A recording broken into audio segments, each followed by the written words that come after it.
Hello. Hello? Is this thing on? Yeah, this one is live. Okay. I did maybe 30 minutes or 45 minutes ago. I wanted to copy and paste somebody's name, but I sent an email to Aeon, and I still had the copy of the link. So I pasted the link in the side chat, and I rejected. I took it away, but still somebody was watching. Oh, sorry, I think I must have the thing. I'm sorry. Well, I've been deleted. I've been deleted. My name, everybody is deleted. I wanted to copy and paste somebody's name, but I sent an email to Aeon, and I still had the copy of the link. So I pasted the link inside, and I rejected. I took it away, but still somebody was watching. No problem, Tone. It's all right. Is it all okay? Yeah, everything okay. Well, I shared the link in the chat, but I rejected as soon as I can. But still, somebody was copying it and waiting until the moment that I was outside. So somebody already inside the Hangout, though? Which side chat do you mean? The public chat?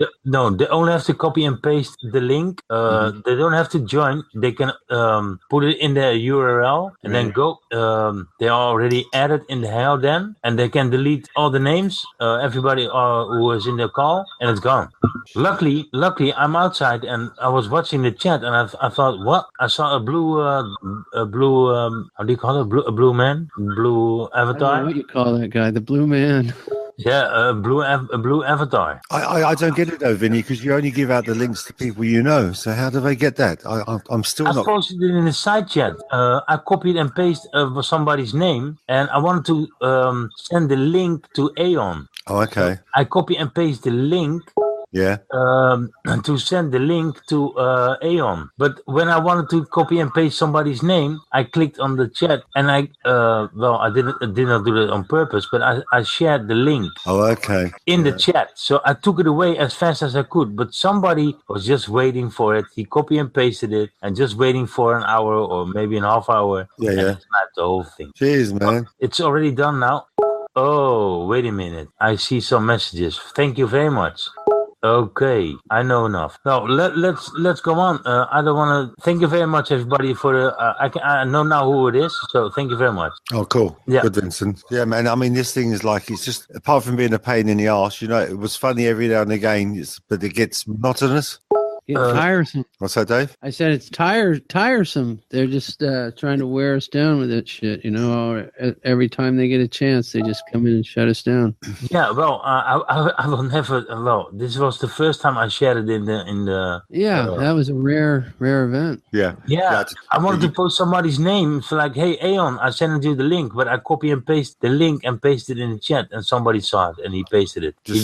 Yeah. Well, anyhow, it doesn't matter. We're back. Oh well, I've never been sniped before, so it's my first time. So yeah, I've been indoctrinated. Yeah, I've never been sniped, so I can say I've been sniped. I've been on a panel where there's been sniped. I never have been, so I've always watched from afar. So yeah, it's weird, man. Yeah, it's a weird feeling. You just sit there and suddenly, what? You've been booted? What have I said?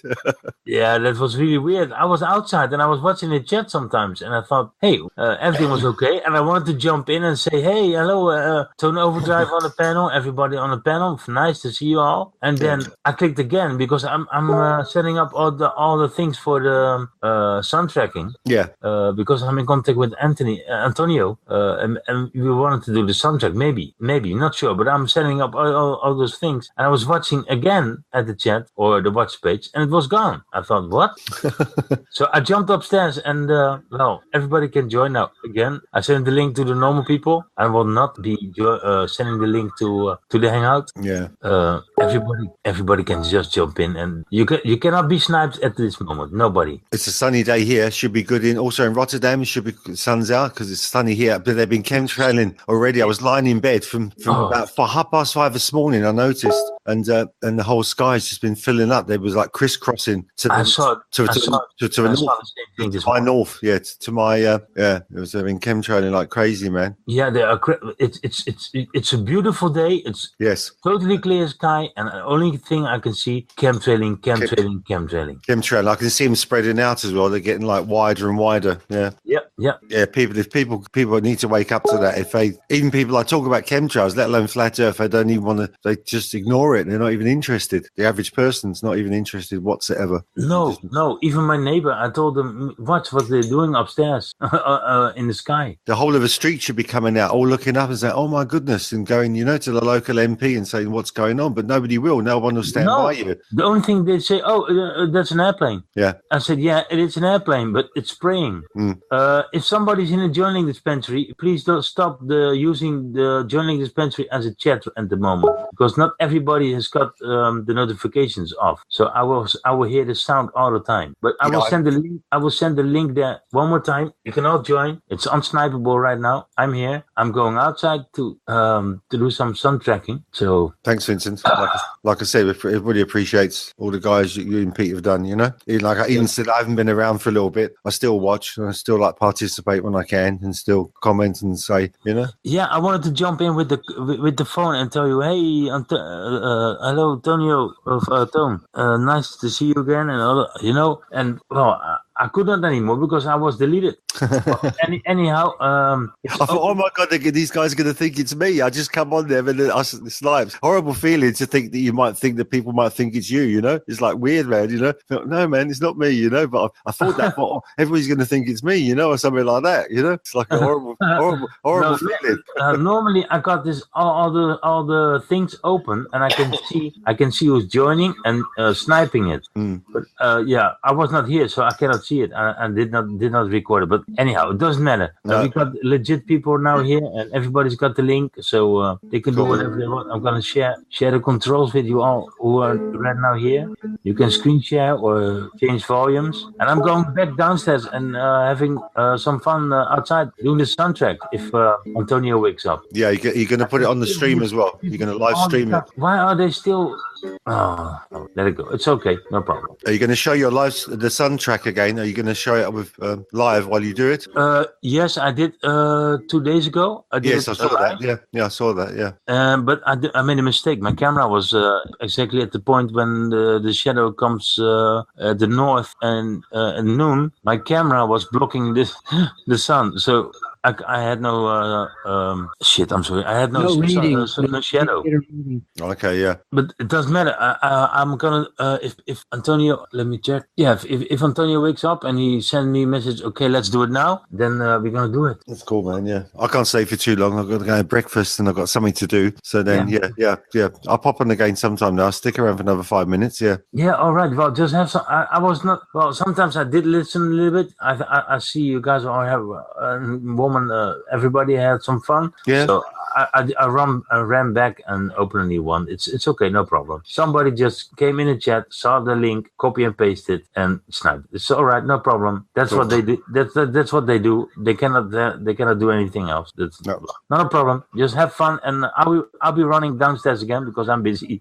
Thank you, Vincent. You're welcome, and thank you everybody. Just joined the panel. Thank you everybody in the chat. I'll be back in a couple of minutes, maybe an hour. I'm not sure. Maybe. Good luck. Have a beer. Have a beer. Who we got in the chat there? We've got Millennium. Hi, Millennium, man. Yeah. Night Angel. Yeah, Fiona. ADR. Yay. Cool, man. Because we've got Felix and Dave high on the panel. And Tone Overdrive. Yeah. Tone's been on sort of a vacation for a while. Dave, are you gonna put up your rig again today? You talking to me? Mm-hmm. That's from a famous movie, that line, Dave. I wanted to ask Vincent if it was okay that I put the link to my son thing on his Hangout dispensary, but I didn't get a chance to. He didn't say anything. Yeah. You can do whatever you want. No problem. You can. Because I had to do that to get my cell phone to come in with my cell phone to. I don't have an empty Hangout to use. It doesn't matter. Just drop it wherever you want. It doesn't matter. It's okay. No problem. It helped me out because then Felix came in and watched it with me. You can screen share it. You can put it in the joining dispensary. Just put it everywhere where you want. It doesn't matter. I gotta run now, so you're free to do whatever you want. Oh, we have controls to screen share? That's good. There you go, Dave. What do you want to screen share? The one from today or the one? I'd like to get that loop. Can we play that? The guy, or it's not a loop. It's like he shortened the whole thing down to like 8 minutes or something. Do you know the link to that one? Not offhand. I don't. I could find it. I actually searched for it a little bit today, and I came up with a North Pole. I'm not sure if we're allowed to show it, but it's really kind of interesting. This guy's a teacher. Oh, I already clicked it away anyway. But I searched for solar tracking, I think, and it was I could find it again, and it was the North Pole from a Coast Guard ship, and all it was is the sun going from left to right across. And it was even said the track of the sun. Like they still call it like it's a flat earth, but then tell you it's a ball, because it just looked like the track of the sun going by from left to right. Like how high was it? How high up was it? It was real low on the horizon, just barely above the edge, the horizon, whatever you call it. Solar tracking. Was it winter or summer? Did they say? Or it gave the date. It was either September, because depending whether they put the month first or the day first. Cool, guys. I'm gonna go make some breakfast and stuff. I'll see you around, I'm sure, sometime. Be good. All right. Take care of your arm. Thanks for the chat, Felix and Dave and Lady R. Thanks for popping by. Yeah, man. Yeah. Are you coming back after breakfast? Maybe not. Probably after lunch. Maybe I'll see what I'm doing. Yeah. I try and I sort of do some sort of many live hangouts. I haven't done them for so long, man. It's the first one I've been in ages, you know. So yeah. Well, this is the best place because we're the coolest people. Yeah, everybody's cooler. There's too much division, you know.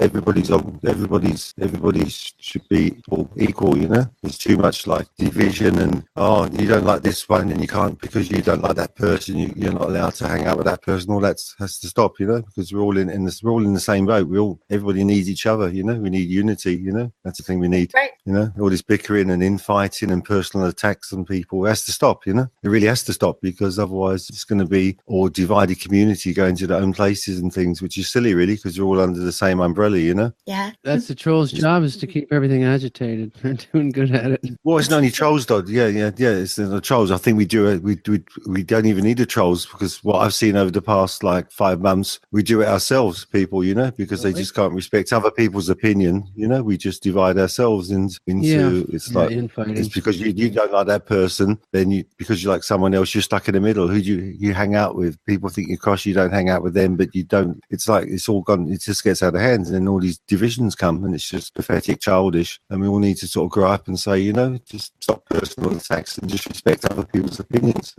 Things would be so much easier, wouldn't it? You know.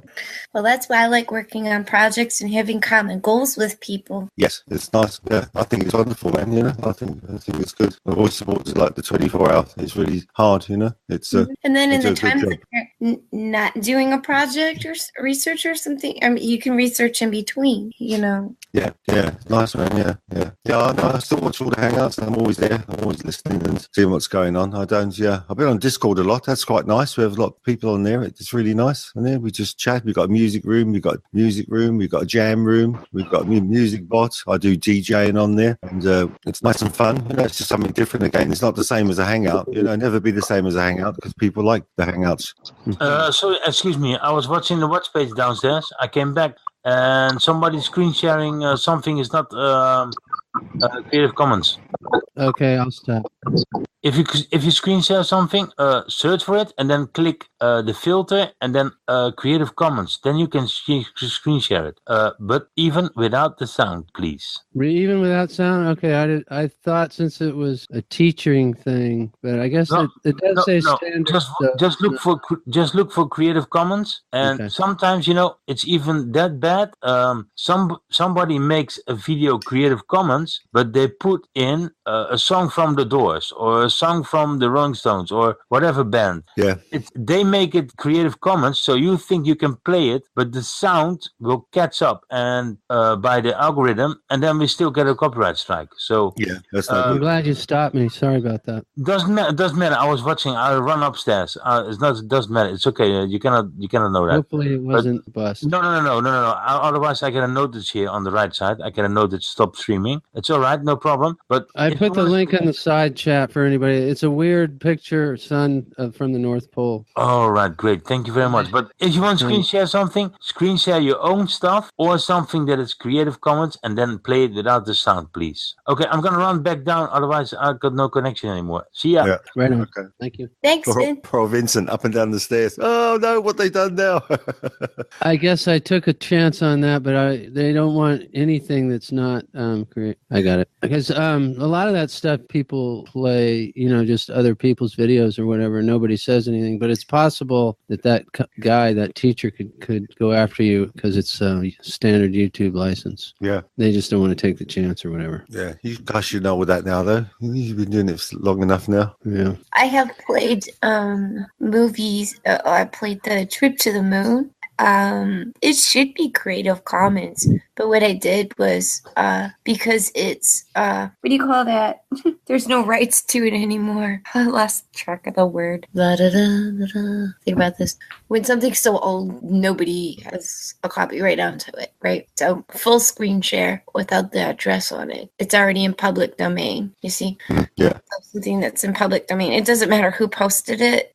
So in order not to have their channel or whatnot, show up or their address, just put it in full screen. Shout out to Millennium. I just threw the link to that sun video in the regular chat there. I got to look at that just now. It seems nice, though. Yeah, interesting. The sun just seems to go along in a straight line, doesn't it? Almost what I just saw. Yeah, from left to right. Yeah, it's perfectly level, just going from left to right. Just going left to right, man. That's crazy. Yeah, I'm going to shoot, guys, because I've got something to eat and then got stuff to do. I'll speak to you later. Thanks a lot for having me on, and nice chatting to you guys. Thanks to chat and everything, and to Vincent and Ponch. Yeah, right on, Tone. I'll speak to you later. Talk to you again soon. Yeah, it was nice to talk to you guys. Yeah, I miss you guys. Yeah, have a nice hang up. I shall speak to you later. You good, eh? What makes your microphone crackle like that? Do you know? Is it your connection? Oh, me, yeah. I don't know what happened in there. Yeah, it crackles. It only goes on Google Hangouts. Yeki said it started about 3 weeks ago. I did Google Hangouts after about 5 minutes. It starts all going crazy. And it's not my interface. So maybe I need to reinstall Google Hangouts again. Maybe. What do you hear? Pardon? I hear you. What you just said is not right. Do full screen, you get a visual copyright strike. You got a copyright strike already? No. Okay. No, because Felix it's said, public domain. something. Public domain, it doesn't matter. Yeah. And you do it full screen. No, and you get a visual copyright. I didn't do full screen. If it's something that's in public domain, like a very old movie or something that's in the public domain, like an old book, you know what I mean? Nobody has the rights to it anymore. Right. You can show that, but we're not going to try to show something like that. Yeah, because I already looked it all up, like on the YouTube. What do you call it? There's a YouTube video on what you can and cannot do on YouTube to avoid copy. Sometimes, like for example, like the Sun video or whatever, or like a Creative Commons. If it's Creative Commons, sometimes people can let them play all through, and some of them, they're like, they say like don't plagiarize it. Like the people will put it like right in, they'll put in Creative Commons, but then in their description they'll say like, you feel free to share this or parts of it, but please don't plagiarize it and use this work as your own. And then they'll put the Creative Commons on it. You know what I mean? Mm-hmm. I subscribe to a few channels that are like that. I've never shared any of their things. Like, I think that what they mean is go ahead and take some bits and pieces and use commentary, for like teaching or, not doing anything mean, because some people do that. They take bits and parts of people's videos and they make mean videos out of them, Oh, yeah. That's sampling almost. Yeah. But then, there's other video producers, they want their stuff shared, they want, and they say so. That's why they put it on a Creative Comment, Right. So there's a lot of good science type videos, phenomenon and things like that people are very willing to share, either whole or in bits. They just ask that you not put your name on it or take credit for it, which I think is fair. Okay, well, I can play my own video though. He said I could do that. Definitely, yeah, and if it's up to you, It won't be. It's just from today. Yeah. Here. Wait, I didn't get it ready yet. Cancel that. Oh, here it's gonna be right here. I have too many tabs open, and then they get real small, and then you can't figure out what you got open anymore. I've got 3. I can close one. Okay. Oh, I have at least Hey, there's me. almost 10. I got like 10 of them. It won't play the sound. It won't play the You sound. put it on full size? Can I? Sure. Click the very bottom, like for making it full size. If I do that, then I can't. Go ahead. Just go ahead and click it for like full size. You'll be amazed. Yeah, but then I can't watch anything except for that. There you go. I have a feeling it's good. Did it work? Yeah, look at the watch page. I can't look at the watch page now because I put it on full size. Oh, okay. Oh, you're on your phone. No, I'm on my computer, so it took over the screen. Now I can't do anything except for watch this video. Oh, okay. Unless I had a second monitor. See, I'm pretty close to 5 centimeters with that nail, you must admit. We'll have to put our own soundtrack to it. Trying to get the nail in the center of the picture wasn't easy. I want to just make one where the nail's already permanently there and the rain can't damage it and stuff like that. And I just pull it out and orient it north and I'm ready to go. See, that's a double confirmation. I had quite a short shadow. It's just under 2 centimeters. 1.9 was that time. It was 1.8 on the when I did it with Antonio, when I did the video on his sun tracking. See, the problem was I didn't I had my computer over there and I never set to screen share just the cell phone picture. So if I wasn't talking, then it would go away. But you learn little tricks as you go, I guess. Look, that's a pretty good shot of it. That was right there. You can see the 10th is 1.9. Yeah, I was trying not to say much. It came out fine. Yeah, right. That must have been it. Anything, you'd be like, were you there? It's a nice little obelisk there that I made. That's an interesting shot. Yeah, it's pretty good. You know, I kept mine together, so I could just reorient mine to the north because I kept everything together. Mm-hmm. Yeah, I was where I showed the aquarium. That was my box to stand to my table, but it wasn't mine. It was just sitting there, and so I just used it. The guy who owns the shop doesn't care. He just had it sitting out there. They just left it be. I don't even know why he has an aquarium out there in front of his shop. An empty aquarium. That's a lot of lines considering you really only need that one section to do what you got to do. But I guess the thing that I don't understand really, I haven't thought about it, but why do they have to orient that thing to the south in New Zealand instead of to the north? I would just set it to the north just to see. No, I mean, they still orient it to the north, but the nail, how does that work? The shadow points to the south instead of to the north. Solar noon for them is when the nail shadow passes south line. That's why that thing needs to be the whole circle like that. Wow, so like you're saying, like on the other side of the tropic, that you're close to the Tropic of Cancer, correct? I'm directly on top of it. Oh, yeah. But for New Zealand, he had his shadow facing to the south at solar noon, not facing to the north. That's wild. So that just means that the sun, he looks to the south for his peak sun, whereas I got to look to the north. Well, on your thing, But that doesn't mean, if he's already south of me, why is he looking south to see the sun? That's the shadow. The shadow's still to his right, but it's pointing. The shadow's going to the south. Okay, that makes sense. Yeah, that makes perfect sense. The sun's overhead. Yeah, because it's over me, so when it gets to him, it's putting the shadow towards the south. So that just confirms my bias. Or wait, no, it's not over me. It's to my north. And that confirms my bias that the sun, I'm very biased, cannot see the whole planet. It's to my south. No, wait. Yeah, the sun is to my south and the shadow points to the north. That's what it is. Correct. But whereas the sun is to his north and the shadow points to the south. It's between us. But your shadow's much shorter than my shadow. And it was shorter than his too. Right. And I put my after, the sun tracking thing was over that day, I went back upstairs and I set it down and back again, and I reoriented it because I was getting, the sun was due west, so the shadow was pointing to the east. It was so long. It was longer than the board. Yeah, what was up with that? That means that would be like at the North Pole, that video I put the link out for. The shadow would be way off the page on that one. Did you see that? Did you get a chance to look? Well, I showed it. I screen shared it. You saw how low the sun was, right? It's barely up in the sky. But it looked like it was done in September, which is what, the summer, September, October. It's the fall.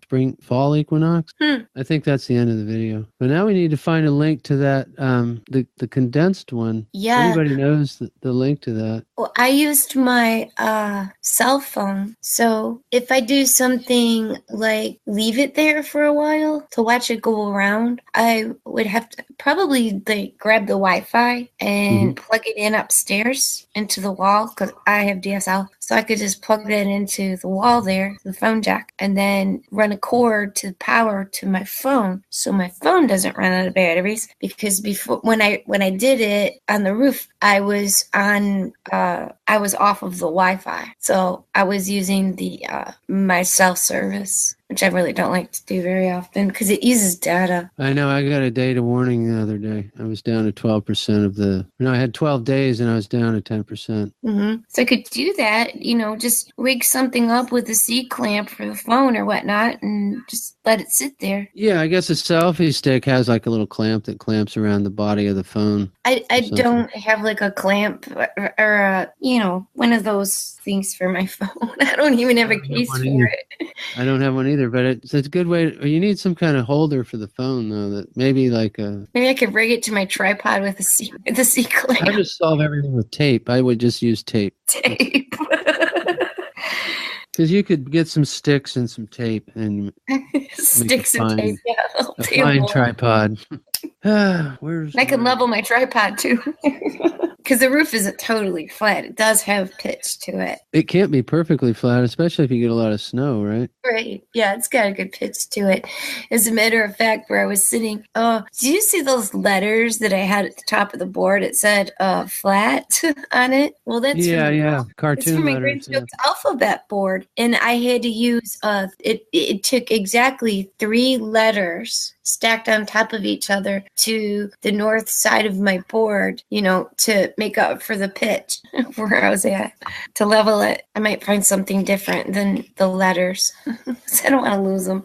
Maybe I have some shims in the garage or something. Actually, I haven't actually checked. Did you ever go to the time and date and type, you go to follow this, Nope. all the different tabs? Nope, I didn't go to time and date at all. I used a local station. It's a weather. To that site? Is it called AND Time? No, I went to a local weather station, Wonderground. Not sure if you're familiar with it.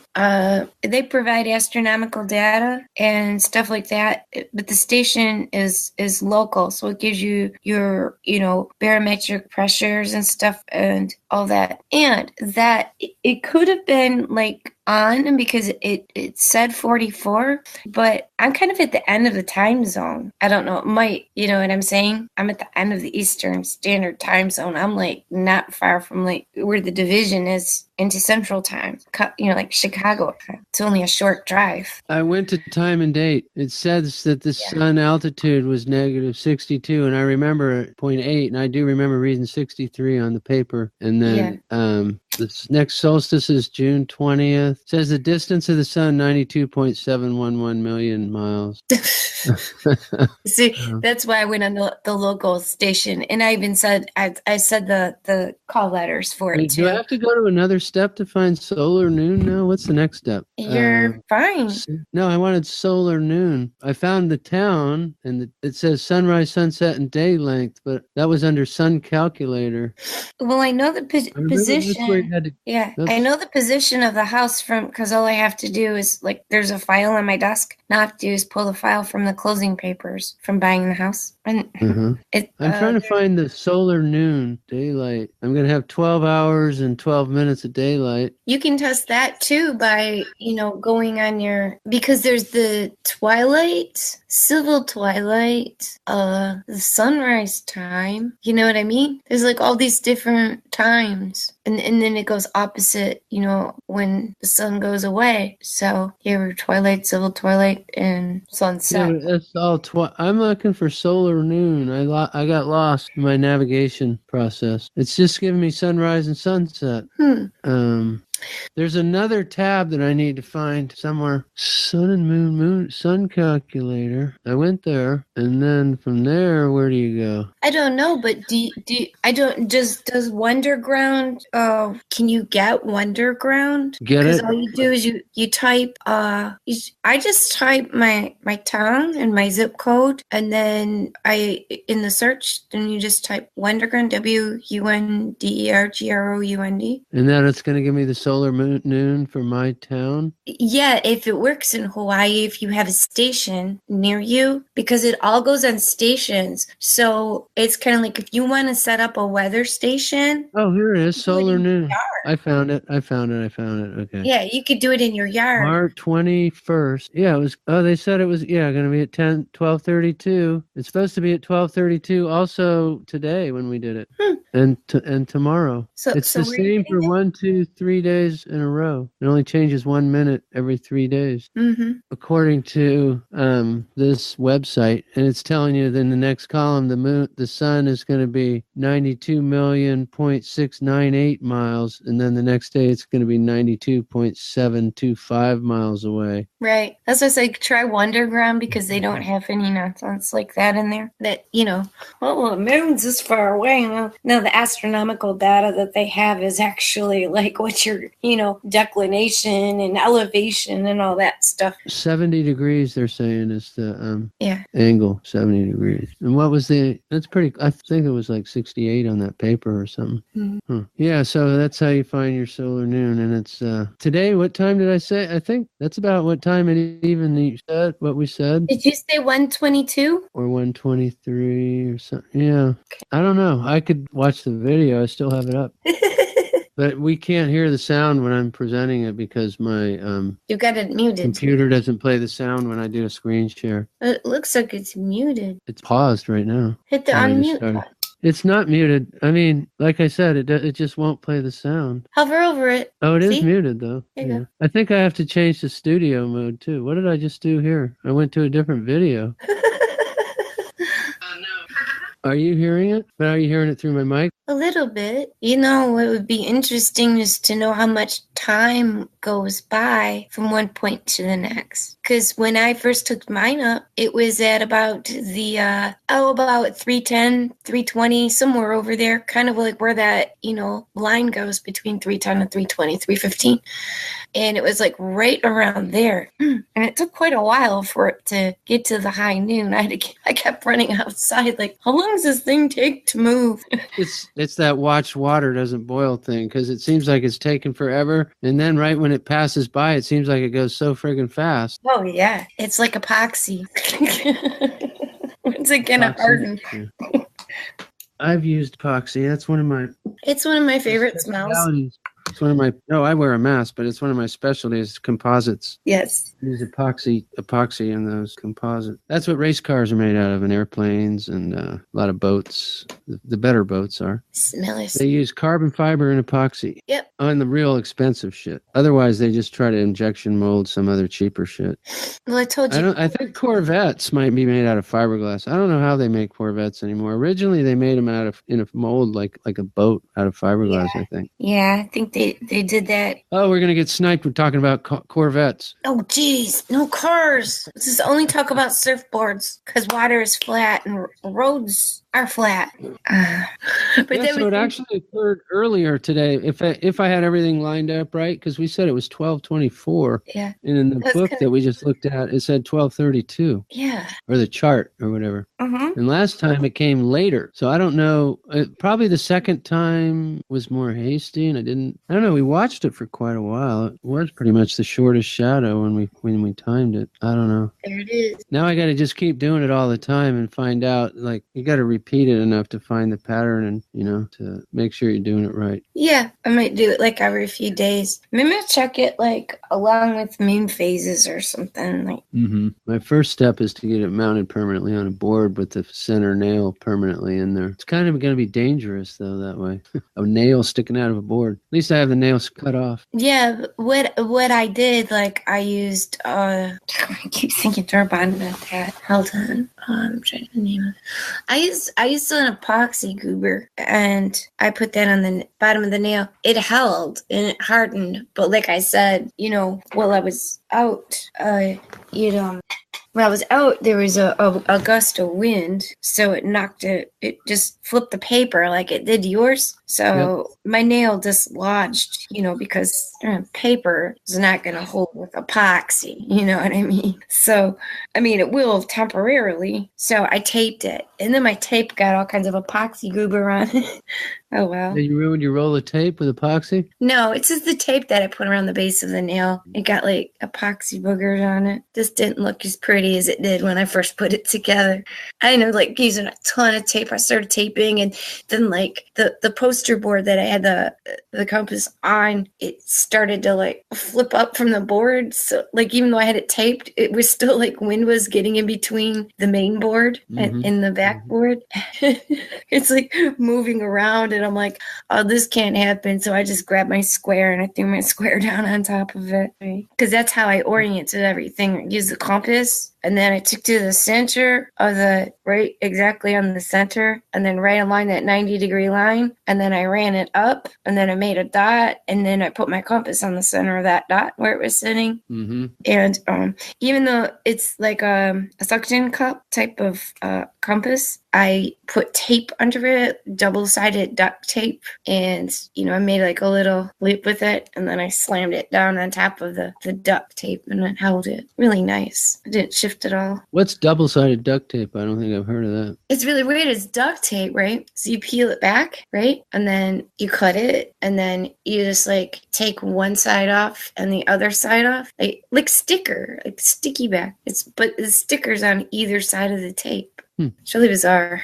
Well, it's on one side. I like double-sided tape. There's a few different kinds. Yeah, it's good for like sometimes I might like if I'm taping off a molding, okay, I'm painting a molding or I'm refinishing a molding, I might use like double-sided tape to like I just use newspaper. So like you don't like slop down the wall, you know what I mean? You're doing like trim work and you don't want paint splops to go. Accidents happen. So yeah, double-sided tape is good for that. Nice clean edges and it don't fall down. I use double-sided tape to hold tarps to floors too, so they don't on hardwood floors, so they don't shift away from baseboards. You're staining a baseboard, you don't want to get the stain on the hardwood floor. It's a different color stain. So yeah, I've devised all kinds of weird things. Yeah, that's painting. You don't want to get drips is your big deal. Yeah. It's a huge nemesis, getting paint everywhere when you're doing paint job. Yeah.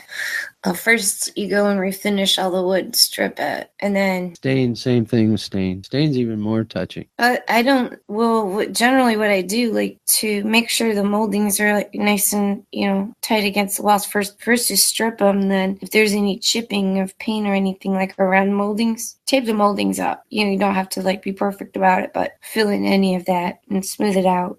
For the prep, prime it. Then go ahead and stain the wood. Then after the wood's stained, then you cover it, and then with the perfect tape, you can use like Frogger green or the Scotch blue or whatever. You run it along so it's like nice, perfect edge. So taping off your baseboards, how does that work on a flat Earth? It's level. It wouldn't be possible, would it? Because it needs to be. You're going to need some Coriolis assurance in order to do.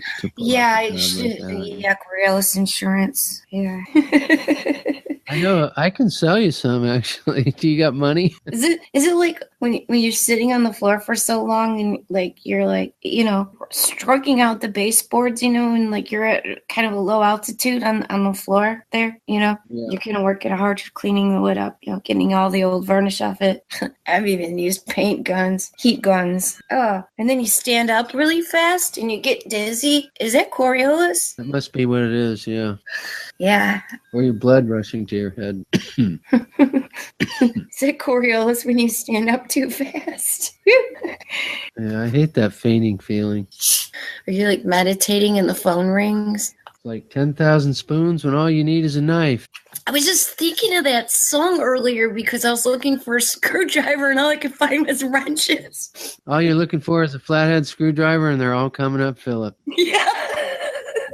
See, I guess my dad was a lot more organized. He had like little holder, I guess, maybe for the screwdrivers so that you could see an equal selection of both. I have my main toolbox, and then I have a tray. So whatever tools I'm working with at the time go in the tray. When I'm done with them, they go back where they belong. Yeah, that works. I live with somebody else who doesn't do that. So he just like tosses his screwdriver in the drawer, puts it in the wrong drawer. Yeah, the old school ways you have it all up on the wall and the pegboard and stuff or whatever. Yeah, get the pegboard, but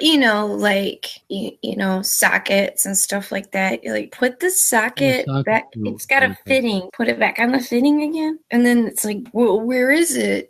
Yeah, good old sockets. Doesn't happen when you're in charge of your own tools. Somebody else messes with your tools. It can be a point of contention within the household. Mm-hmm. Could be. Everybody needs their own tools, I guess. That's your toolbox, and this is my toolbox. Here's a line in the middle of the garage. Here's your side of the garage, and this is my side.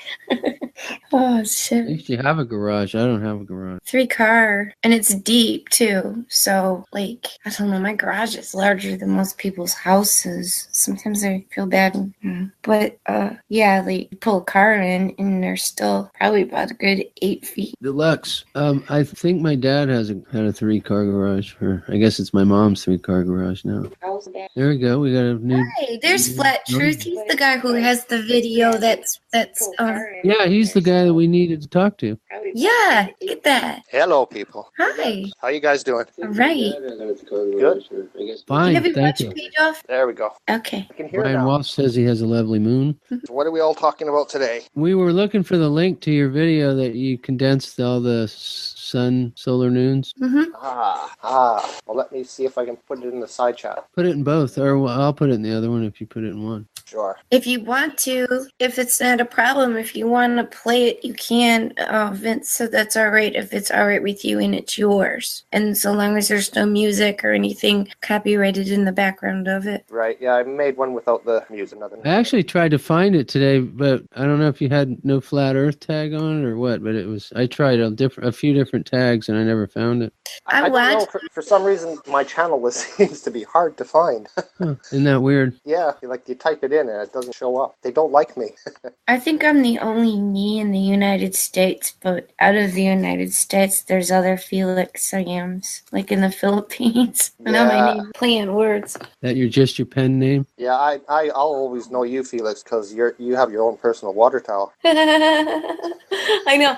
That's it's on the far end of the park that's next door to me. There's a park playground, grills and stuff. And, it's a few acres next door. And then towards the back of it, that's where the water tower is. But if you stand in certain places of my yard, it looks like it's in the backyard. But it's quite a ways away. Just it's big, so it looks close.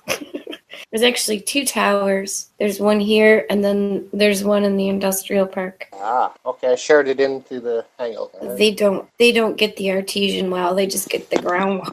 So is Mike going off to look for his video? Yeah, I just put it into the Hangouts chat. Oh, okay. So it is there now, and I'm just sharing it into the side chat. Okay. So I don't know how to play it into the Hangout. That would be up to you guys. Yeah, Dave knows how to do that stuff. 24 Hours of Sun, no music track? Is that it? That's the one. Okay. Yeah, that was a good day. Flat Truth, then. Yeah. Like I say, even when you type Flat Truth into YouTube, it doesn't show up. How weird. It is very strange. I prefer to stay hidden in the background anyway. All right, so now I guess I have to do a full screen. Hey, that's my roof. So you guys were talking about tools and Flathead and Phillips, but you know about the Robinson screwdriver? The Canadian Square, yeah. The Canadian Square. We use a lot of the Star, whatever those are called. Well, see, the Canadian Square, Ford Company, the guy who invented Robinson, Ford Company wanted to use it because it seems to be a better screwdriver, but the guy wouldn't let them. Robinson. We call them S screws. And a lot of drywall screws these days are coming with the squares in them. So I've got drivers for those. Yeah. I have an electric driver. It's really cool. It's a Hilti. Just that guy had a really short shadow. Who is that? Oh wait, that's mine. That would be yours. We don't like to talk about people's shadow length. That's very personal, and everyone was showing them. People get shadow envy. Show us your Newman. Why did it jump? Was I one of the first ones or something? It seems No, to he be just jumped it early on. Are these chronological? No, You gotta unfortunately. go back. You got to go back, actually. Yeah, they are somewhat chronological, but I think you started somewhere in the. Oh, I'm already up to 4 minutes. How did that happen? You're a professional. I thought you Hawaiians were really laid back, and here you are rushing through life. I don't know how. I must have clicked, on the bar by accident.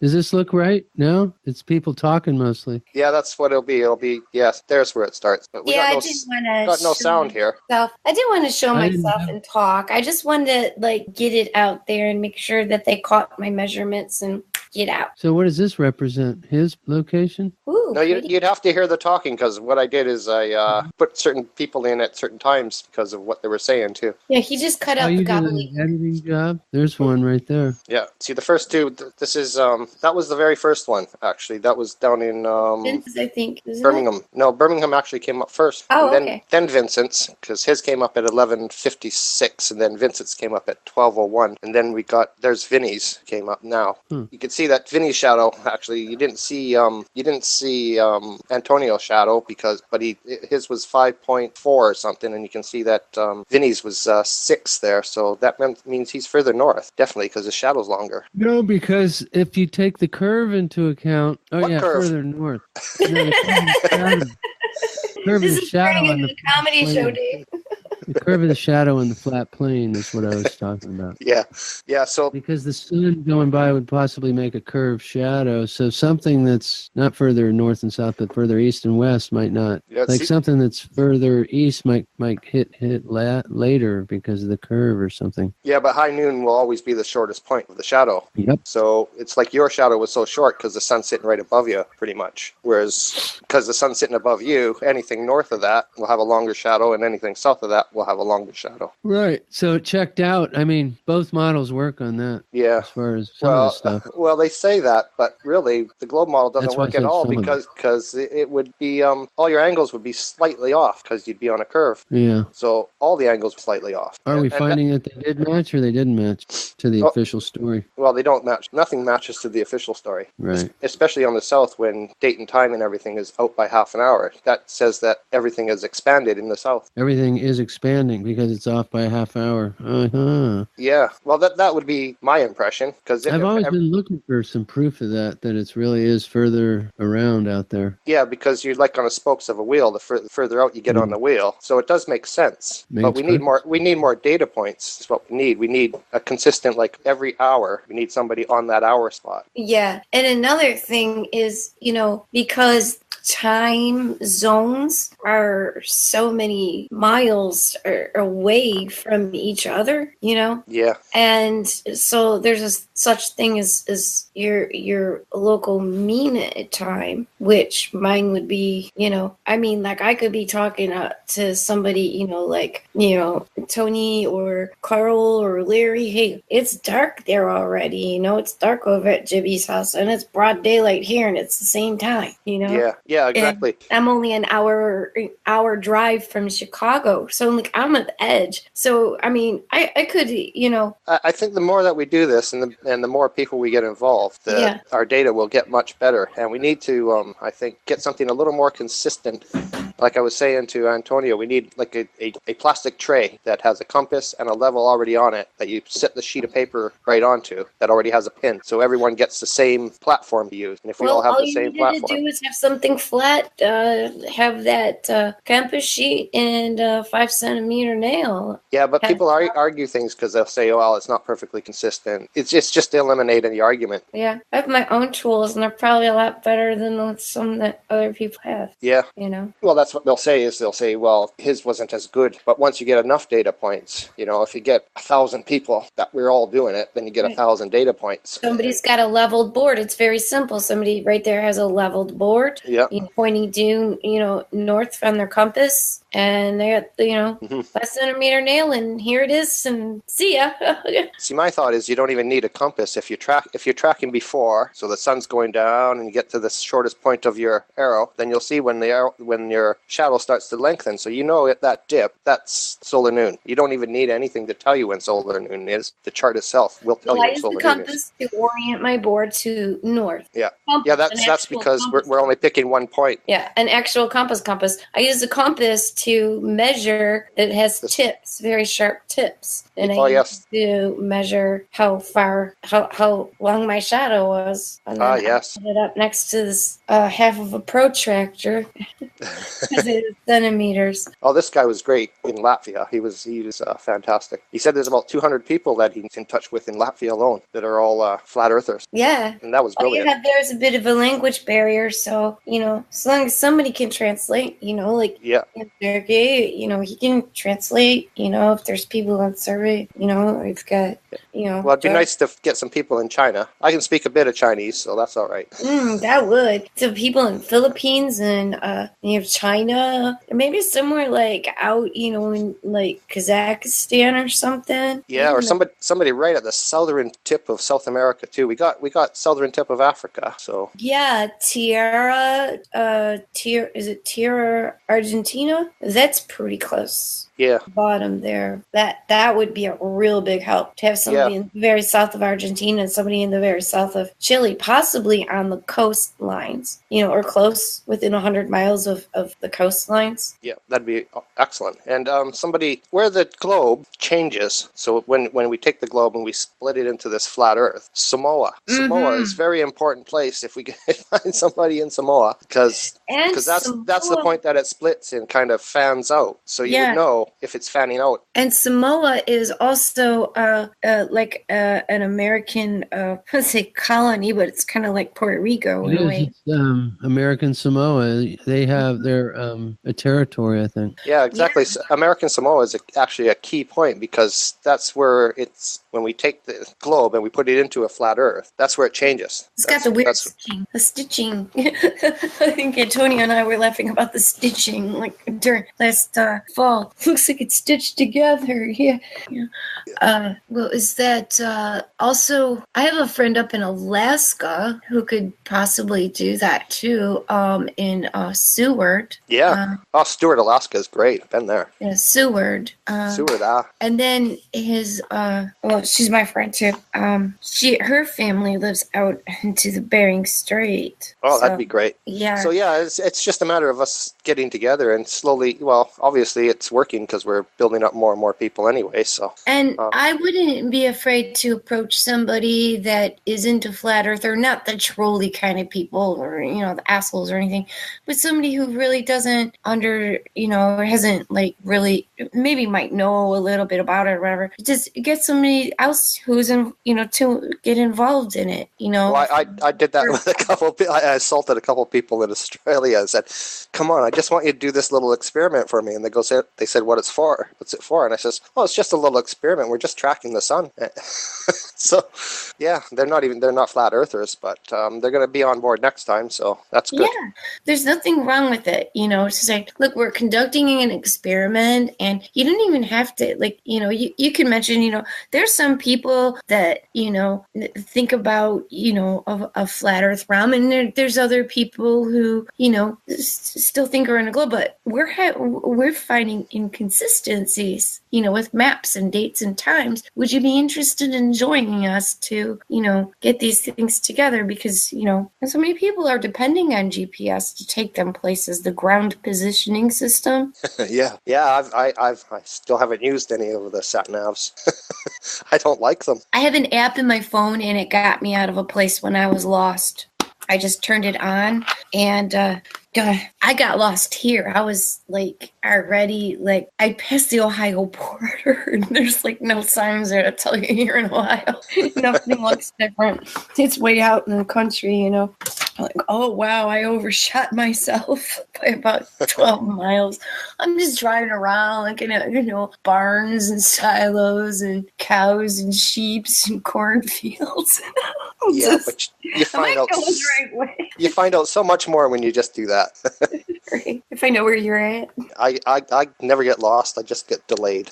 Sorry to backtrack. Some of the roads are dirt. Some of them are paved. Yeah. Yeah, they seem to be all paved here. Get on a bumpy, washboarded dirt road, driving on a washboard. Yeah, I'm used to that in Canada. I'm moving back to Canada in the end of June. So I'm going to go right to the plains of Saskatchewan. So I should get some really good footage and things there. And then I'll be in Canada for a year. Then I'll move to South Africa, I think. Wow, your work takes you there? Must be quite an adjustment moving every year.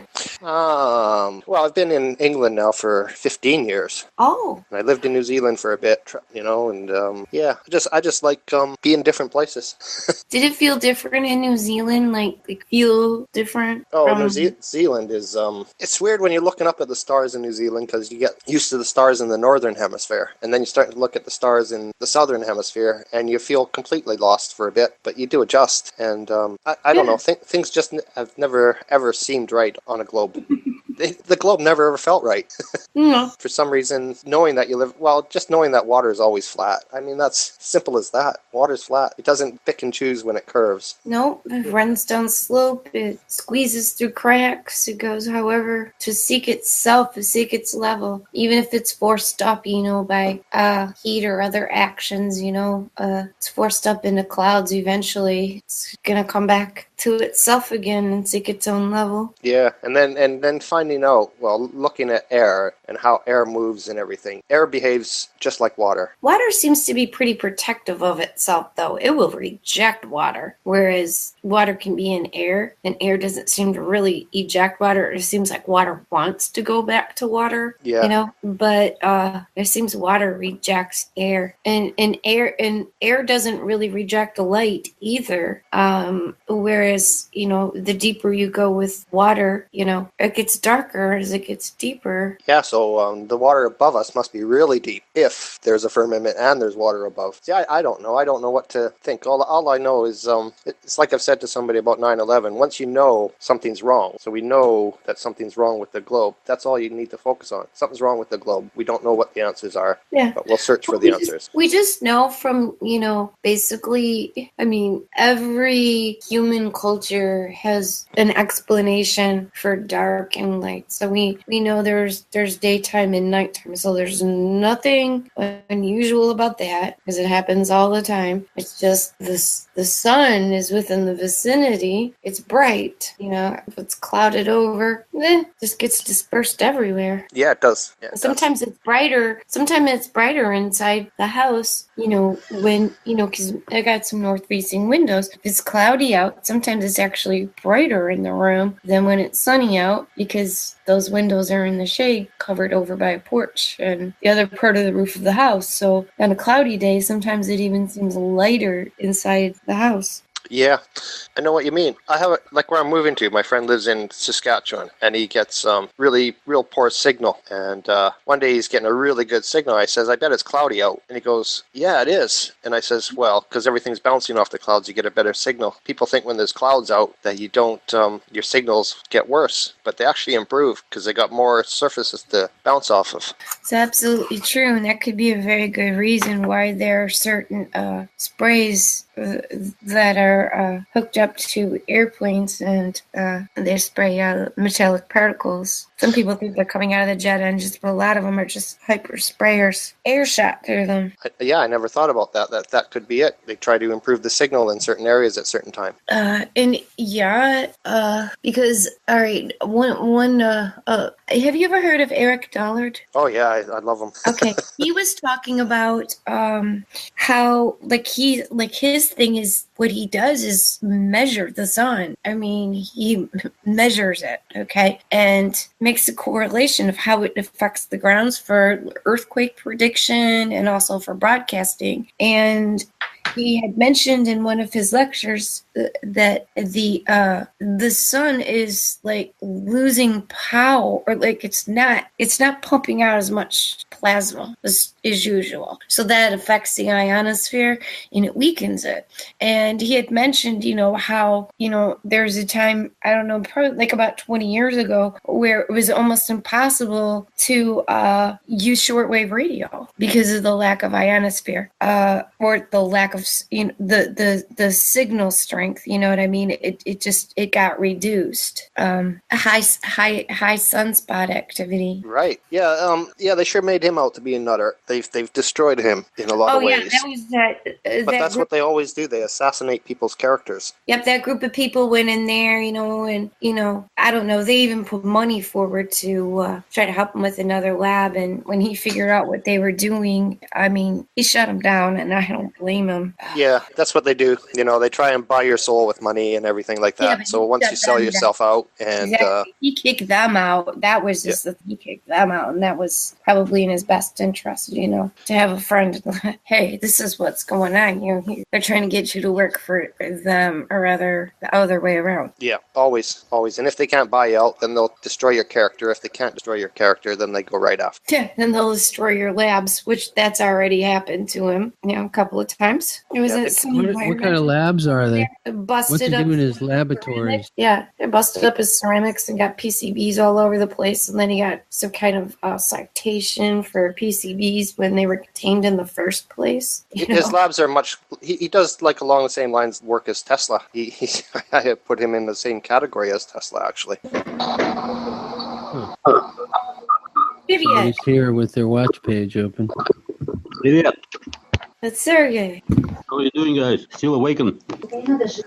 Hiya, Sergey. How are you? Good. You don't go to bed at all, yeah? No, 7 never. days, 4 hours. No, we are. We have insomnia. Yeah, you sleep in the winter. You just during the winter like bears. Yeah, that's it. Hibernate. Hey, wait a minute. Are you the same blue man that sniped the last hangout? No. No, Sergey's good. I wonder why Sergey... What is to snipe? See, he doesn't even know what sniping is. It's a word for somebody shares a link to the hangout. You have the link, so you clicked on it, you come in. Somebody shares it with somebody else of bad character, and they come in and they start removing people. They take controls and they start removing people from the panel, and then they close down the hangout, and that's called being sniped. Oh, cool, yeah. Cool. It's something the gamers thought of. Yeah. Oh, I love gamers. Very smart. Yeah, that is from the behavior similar to kids' behavior. Yeah. Yeah. Precisely. Absolutely. Hey, Hillbilly. Evening, Hillbilly, or good morning in your case. I'm here to snipe you. Good evening. Do you have a good scope? Lord knows if anybody knows what it feels like to be sniped. It's me.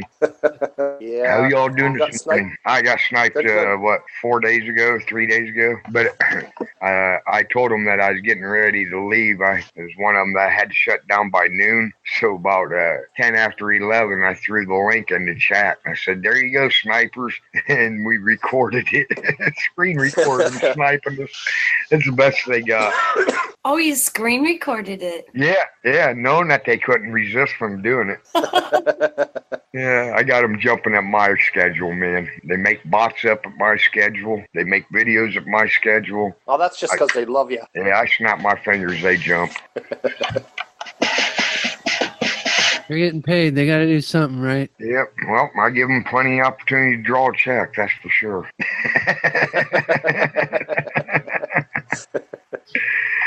Yeah. Well, what they don't realize is we don't fear anything. We don't have anything to fear. That's just it. What are we afraid of? We're not trying to prove something that doesn't exist. They are. So they have fear. We don't. Yeah. We're just trying to show exactly the reality we live in. Well, I take all their arguments away from them. They try to belittle me. I'm the first one to call myself dumb. I'm the first one to call myself ugly. They went after I'm toothless. I'm the first one to admit I'm toothless. Now what you got, jackasses? Absolutely nothing. One of my favorite quotes now is, I know I'm intelligent because of how little I know. There you go. You're intelligent enough to admit what you don't know. Exactly. There's so much I don't know. I really don't know how to bake a cake. I'm going to admit it. All right? I don't know how. Confessions of what we don't know. Guys, I have actually something to propose to you. In terms of the measuring of the length of the latitude, you could do it yourself. Being in America, you could just find out somebody of you who are close enough on one latitude, and then knowing exactly the distance between you, like one of you can drive away and measure the distance by your car speedometer or whatever. So know the distance, you can define the speed of the sun, and while it's going along one of tropics, and then same thing, you can measure your latitude, I guess. I'm finding the anomalies are coming a lot from, both the latitudes and the longitudes. I don't really know, because we're kind of scattered around, because there's some people who are at like 47, some people, who might be at, in the 30s, you know what I mean? But they might be on like close to being on longitude, or even kind of close to being on latitude, but it's varying so many degrees that I don't know. You have quite precision set up for a sundial, properly adjusted with vertical and horizontal lines prepared in advance. 2 people only, and they can get the accurate data of time which is in between them for sun to pass, and by that they will get the length of the latitude where they are, and they will compare it with the globe length of latitude, because there must be different on flat surface and on the globe. The difference will be not very much, but however there'll be a difference. The latitude on the flat Earth must be longer than on a ball. Yeah, Sergey, I would think we'd have to do that in the southern hemisphere, because things seem to be lining up fairly true in the northern hemisphere, which makes sense because we fan out like a spoke. So yeah, if we did that, say in Australia, that would work really well. I see what you mean. Southern hemisphere is a very good point, but since you are so many, are you there in the United States? It's easier and cheaper to do it there. This is what I'm thinking. Yeah. Simply Google search the circumference of the Tropic of Cancer, and you can find an answer real easy. Then try to do the same thing with the Tropic of Capricorn, and you'll find that it's hard to find an answer. It was already mentioned in the Northern Hemisphere, you can find the details online. For example, I live on the 40th degree latitude. I can simply go to the Ohio Astronomy EDU, the Ohio University, and find out that on the 40th degree of latitude, according to them, the circumference is 19,014 miles. Simply divide that by 24, and that tells you how many degrees of separation there is on longitude at the 40th degree latitude. But try to do the same thing in the southern hemisphere, and you'll find that for some reason the information's not on the net. And there's more ocean too. That's a really good point. That's a really good point, because like I've said before, my father was in the Navy all his life pretty much, and he said they would always go out of dead reckoning, always be out of dead reckoning south of the equator. So that's why we're not getting the information on it, because we know that the Tropic of Capricorn will be much greater in length than Cancer, when they should be the same. On a ball. On a sphere, they'd be the same, or even a slightly oblate sphere. Yeah, even if it was slightly oblate. They'd be very similar. Just a little bit chubbier. A little bit chubbier. He's supposed to be a scientist. A little bit chubbier. Fuck off. Yeah. He wears like an Indiana Jones hat and shit. The thing is such a show. It's such a friggin' dog and pony show. Well, how about banana shape? I'm afraid if we made a banana shape, these Globers would be using their so-called banana-shaped globe for things other than exploring Earth. Well, we know Rex does that. Yeah. That man has no self-esteem, buddy. Well, they had the whole Dick Earth thing too already. The whole parody. That got burned up real quick. Too many young kids. Dick Earth, Dick Earth, Dick Earth. Within 2 days, I was tired of hearing it. And this Dan Faulkner kid, boy, he's got some reason he likes talking about his genitals all the time. Who? Dan Faulkner. He's a good. Fallenbach? Dan Fallenbach? Yeah, whatever his name is. He's a good kid and everything. Don't get me wrong, but You never talked to me like that. I was just on his hangout. I got complaints when I let him on my hangout. Can you ask him to quit talking about sticking his penis in other men's mouth? Really? Oh, I had an analogy that was from Bill Hicks that the heliocentric people were sucking Satan's cock every day that they believed they were on a spinning ball. That's what Bill Hicks used to always. He had a lot of routines where he would be saying that. We're allowed to say that here, right? I think it's perfectly. Say what you want. As long as you're. I mean, they kind of are. If you look at it, that if they're definitely wrong, they are definitely, they're innocently brought into it. Though it's not like they're doing it on purpose, right? Intention means a lot. Been programmed to be little. Even in school, what was the first thing we was taught when we was told that the original idea that the Earth is flat? Well, when it went to the globe, the people. You're crazy. Yeah. You're crazy. Then they even taught us that Galileo went to jail for saying there was like outer stars and shit. What did he actually say? That they were far away, or we don't really know. I mean, we were just told that he saw stars and came up. I don't know if we were told he came up with a heliocentric model, or that we were just told he had to go to jail because he was blasphemous or whatever to Pope to Christianity. We know that we don't know. You guys in Russia get taught about Galileo by any chance? Did you, guy in Russia, did you get taught about Galileo? Sergey. Yes, absolutely. Galileo, Copernicus, Giordano Bruno, all the guys, we know them. You know what? That just shows how indoctrinated we all are. They're all part of the same team. And people don't realize that all these governments are part of the same team. Galileo spent his life and died with his own death, natural. But Giordano Bruno was found, they say, executed. And what he was trying to prove probably is just a round way. I mean, all way round, opposite. Maybe he was trying to prove that the Earth is flat. We don't know. Exactly. We don't know what they actually were saying, or how they were, or how their status, if they were real, or I guess they were really real, but we only were told his story. Yeah.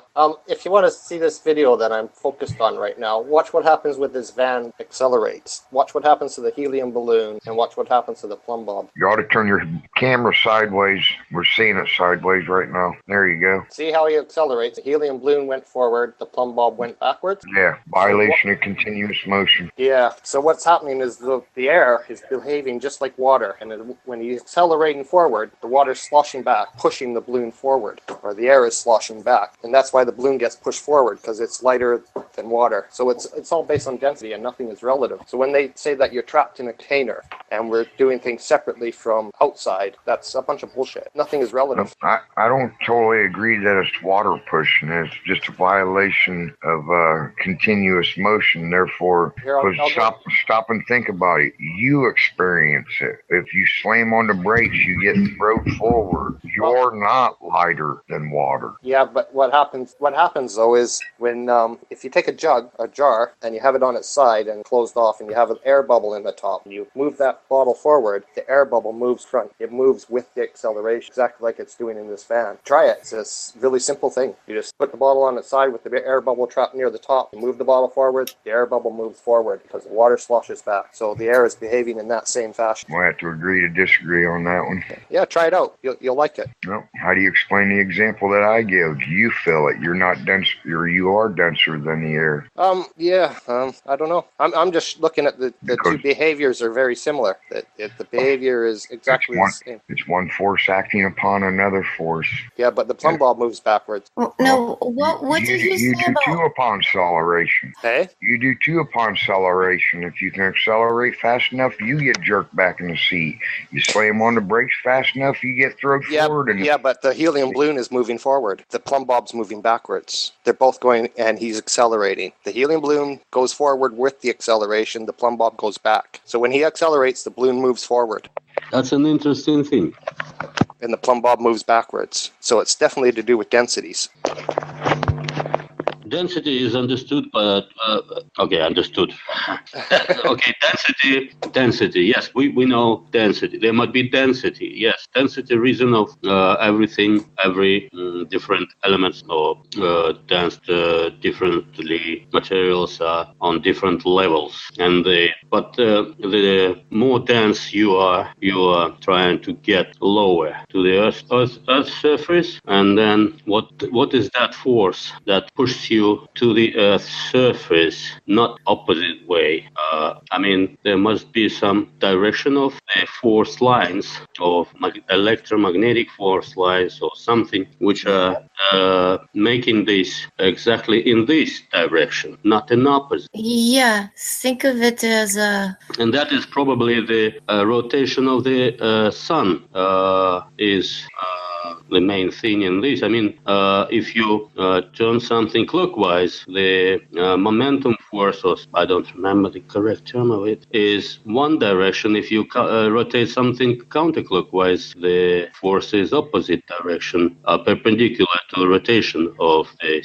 Remember that? I remember that from high school. Sorry. Yeah, so if you have a wheel turning clockwise, okay, and on a Norman, okay, and then you have a wheel turning counterclockwise, in between it, what is there in between it? So if you were to look at these two surfaces as, you know, magnetic fields, like how they spiral around, you know, on opposite, you know, charges, what's in between it, you know, like the filling in a sandwich or something. That's the inertial line. And so when it's not really gravity, it's just, like he said, it's electromagnetic.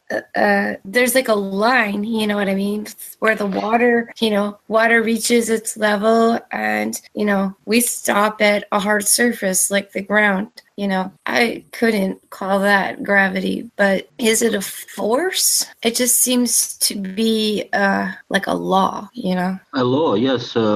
Just to give you an example, what I was meaning is like a nut and bolt. If you have a thread of different type, you have a right or clockwise thread or counterclockwise thread. So the nut, when you rotate it, will move to one direction. If you rotate it the opposite way, it will move back way, right? This is what I mean. And this is exactly what happens with the electromagnetic forces. You can take those two fields and put them on top of them. You can, you know, download a grid and, you know, put it onto a clear sheet, and, you know, have these two spiral directions. You move them together or in opposite directions, and if you move them opposite directions, the two clears, you know, with the spirals put on them, they'll look like a toroidal. You can move them back the other way, and it'll look more like hourglass. So it's your magnetic fields. There's small anomalies all over the plane that don't apply to that law. Yeah, there's a lot of anomalies. But generally speaking, that's how it works. What I mean is, if the sun would rotate opposite way, like counterclockwise, we would all be walking on the surface of the dome. It's simply a Bible. We'd be down under Australia. I'm teasing. We'd all be walking on the moon then. Would the moon go in the other direction? It does seem to go, you know, in this clockwise precession, but yet the gravitational precession of the surface of the flat plane is counterclockwise. Something to think about. Quite a long pause.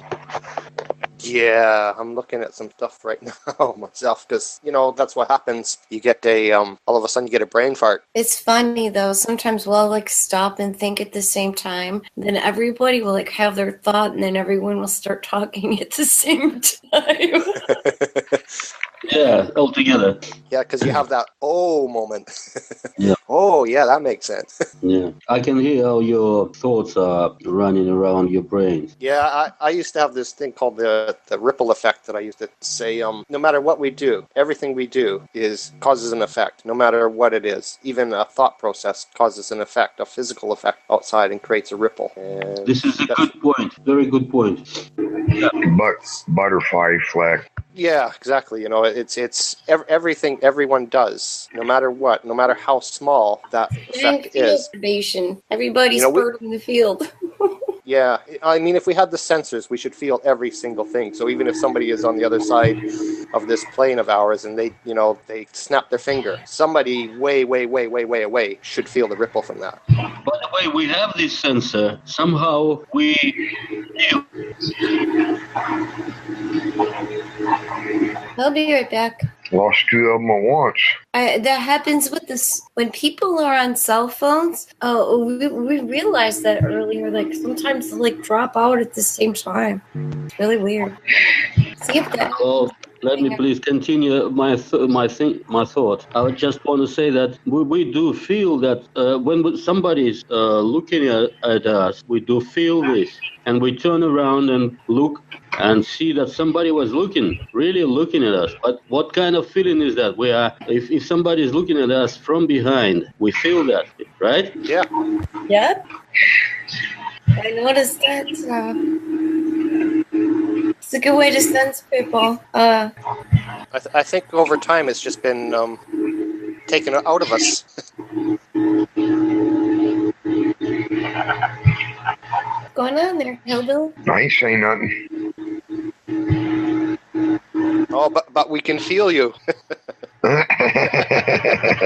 We can feel a funny noise coming from you. Oh, my laptop, the monitor is somewhat loose because I lost a screw when I changed the hard drive. I lost a screw to the casing, which left the laptop screen flop around when I'm rocking in my chair, and that's the crackling you hear on the onboard mic. Sorry about that. I heard something going. Oh, probably my onboard fan too. When it kicks on, it can be heard. Gotcha. Sorry for the interruption. Oh, it's all right. Don't mind at all. No problem. We just wanted to make sure nobody was microwaving your house or anything. Raccoons may be doing that. So how are your raccoons? Getting big. We got more of them now. Seems like they're putting out the raccoon mating call. Oh yeah, it's that time of year. You're gonna have a bunch of them around. You're gonna have a new family hanging around pretty soon. Ducks are in the canal mating.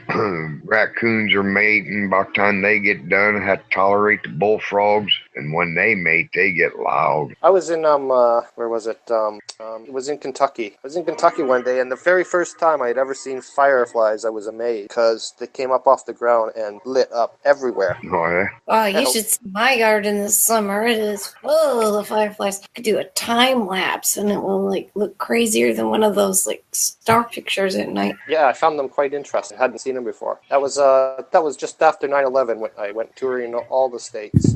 And went on to Fort Campbell military base, and I thought, well, how come they let me on here?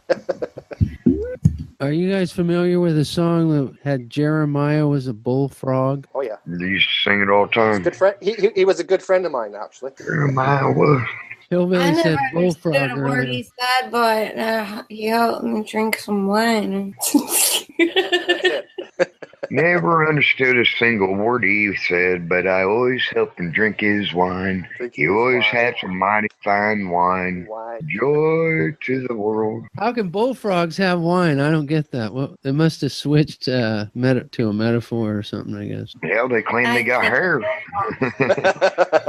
I think bullfrog is a metaphor. I have to look that up. Finer than a hair on a bullfrog. You ever seen a hair on a bullfrog? Hell no, I haven't. Must be pretty damn fine. But I've never even seen a bullfrog, though, is the thing. I've only heard of a bullfrog. Oh, you never seen? They're real. Oh, they're massive. They're great. Oh yeah. You ought to hear them when they croak when they're in mating season. I literally have to close my door for peace of mind. That's how loud they get. But mind you, the canals will what, 35 feet from outside my back door. Oh. So I'm pretty close to the canal, so I can understand why I can hear them. But when it's mating season, boy, do they get extremely loud. You'd rather have a 2-year-old kid pulling on your pants leg. What about dogs barking? Pit bulls. I can hear the frogs from here, but there's a ravine, so it's maybe, I don't know, 1,000 yards, maybe I don't know, like I'm down around the curve of the street, and there's a ravine, and there's like tons of bullfrogs, but they're not like right outside the door. But yeah, you can hear them all night. It's like a constant chant. Yeah, it's loud enough here when I got the door open, sitting in my lazy boy, which is right next to the door. But if I go up on top of the canal bank and listen, oh man, it gets deafening. Also, they just croak like rah, rah, rah, rah. For about 2 to 3 weeks straight. They're extremely loud. Yeah, there's a whole bunch of them all singing at the same time. And also in August, you get those bugs up in the trees, and they make their buzzing noise. Then it ain't nothing to see in the canal. It's nothing to see a bullfrog sitting on top of a turtle's back. Huh? Oh, you mean just like the flat Earth? Yeah, on top of the tortoise's back. Would that be like a water turtle? Yeah, well, we got painted turtles, snapping turtles, several different type of turtles in the canal. Mainly snapping turtles, though. Turtles are like cabs, like taxis for bullfrogs that had too much wine. Shouldn't be swimming home. That's right. Jeremiah's cousins drinking all that wine. Yep. Riding on top of the turtles. I was waiting back in the day when that song came out. Jeremiah was a bullfrog. Bye Bye Miss American Pie also came out. I was waiting for somebody to clash the two songs. And drove my Chevy to the levee, but the levee was dry. No, it ain't. Jeremiah was a bullfrog. He got a mighty fine wine. The levee ain't dry. Green was a popular color at that. Oh, that obnoxious avocado color green. I think you even look at pictures taken back in the 1970s and you think the film is faded, but think back, really, everything was that color. Didn't Kermit the Frog do an anti-green song? I could smile, I could wiggle, I could talk, I could wiggle if I only wasn't green. Yes, good old Sesame Street and indoctrination. Yeah.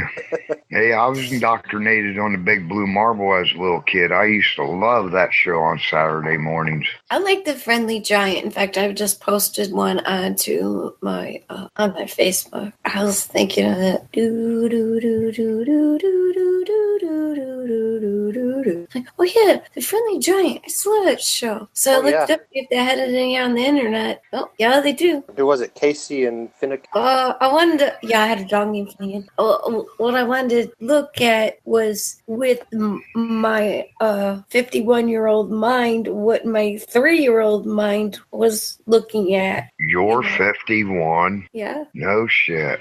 How old did you think she was, Hillbilly? I seen her on cam today, and I would have guessed somewhere in her early 30s. You hear that, Felix? Oh, you're just so generous. No, I'm not just saying that, girl.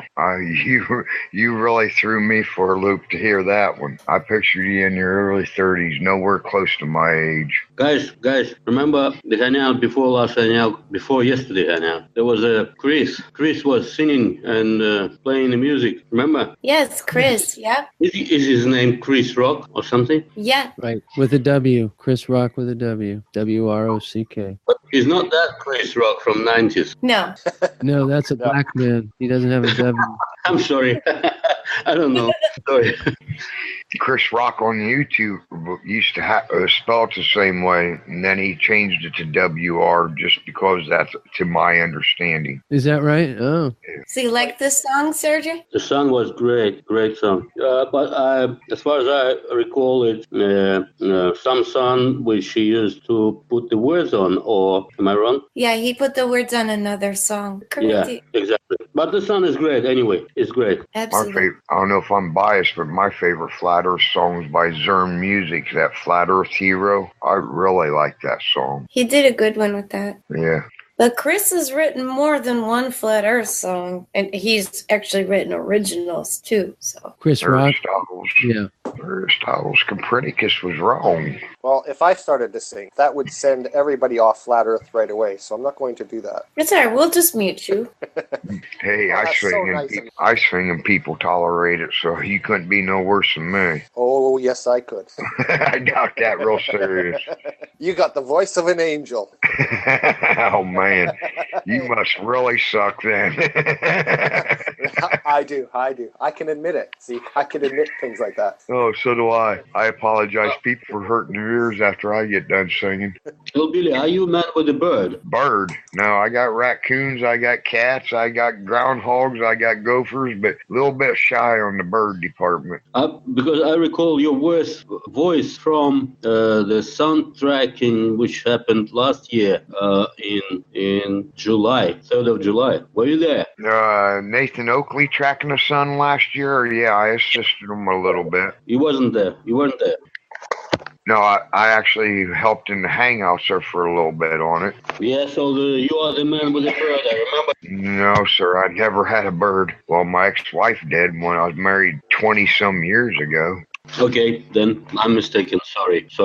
Lindsay's got a bird, come think of it. I remember there was a guy who was a long time on that soundtrack. He was speaking, having a conversation with or discussion with Antonio and the other guys, Robert. Yeah, it was probably Lindsay then. He's got a bird. It was on soundtracking number 3, if I'm right. So there was a guy with a long gray bird, quite interesting. Yeah, quite interesting person. So I thought it might be you, but because they were voiced a little bit similar. So. No, I'm the guy with all the raccoon videos, no birds. I'm sorry. Okay, never mind. Hey, Sergey, do you have some other friends near you that are talking Flat Earth, or are you kind of alone on this subject? Yeah, I'm, kind of alone on this subject. I would be happy to have somebody around, but as I notice from our country, there's at least in this group of people who are from time to time communicating to each other. I don't see anybody else. I don't know why. Maybe we are not so many people on the earth. Huh? Maybe that is the reason. I don't know, because it is 140 million, as they say, living in Russia. That's an interesting point, actually. You know, who's to say anything that we're told is exactly as it is? You mean the number of people? Yeah, I don't believe it. I mean, we don't know personally. I don't know personally. We're told that this is how many people are around. Why should I trust their data? They never show. I don't know. It's all, I don't know. Maybe they are interested in having a bigger number. That would make us, I don't know. Well, it would make us more insignificant. So having a bigger number would... Exactly. You're right. Yeah. And then it is easier to manage, to manipulate and so on. So, I don't know. I know that there's most of the people of Russia, they live in Moscow and the region around it. Well, that's... And St. Petersburg as well, and some other towns which with the population more than 1 million people. But and that is it. To the Siberia, to eastern Russia, there's maybe 1.5 person per square kilometer. Yeah, I know from living in Canada that we're congested into just, 5 cities, basically. And it seems that's the process, is to remove us off the countrysides and get us all plugged into these bigger city centers. And that makes us more dependent, more dependent on everything that they seem to own and provide for us, as they try to say. But interesting. They do want you plugged into the grid. There's no doubt about that. Oh, they do. And Monsanto is one of the most evil things going right now. I mean, they want to regulate and own all the crops. They want to, if they can, they're trying to copyright crops so that nobody else can have ownership of it. And then you got to use their seeds after that, because some reason it sterilizes your ground almost. You need that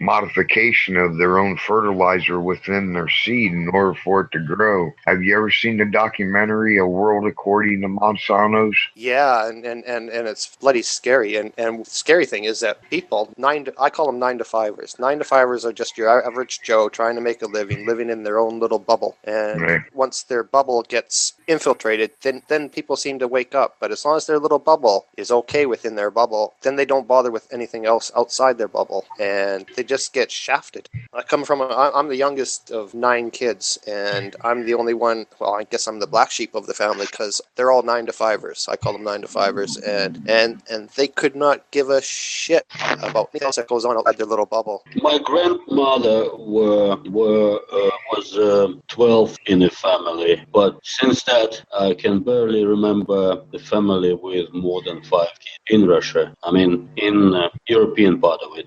That's because most women were working also. A lot of women would go to work. It's too hard to take care of children if you're working. Yeah, that's another form of control, isn't it? Working's a form of control. I mean, that's how they get us enslaved. Get us enslaved. I was talking to my mate, and he's always saying to his kids, they're not kids, they're adults, he goes, get a job, get a job, get a job, get a job. That's all they ever say is get a job, rather than say, why don't you go and expand your life and learn a few things? Yes, we keep us busy, like in the army. You have to make a soldier busy all the time. Sorry for interrupting. I will just be short because the soldier without business or not engaged soldier doing nothing is a dangerous soldier. They say so.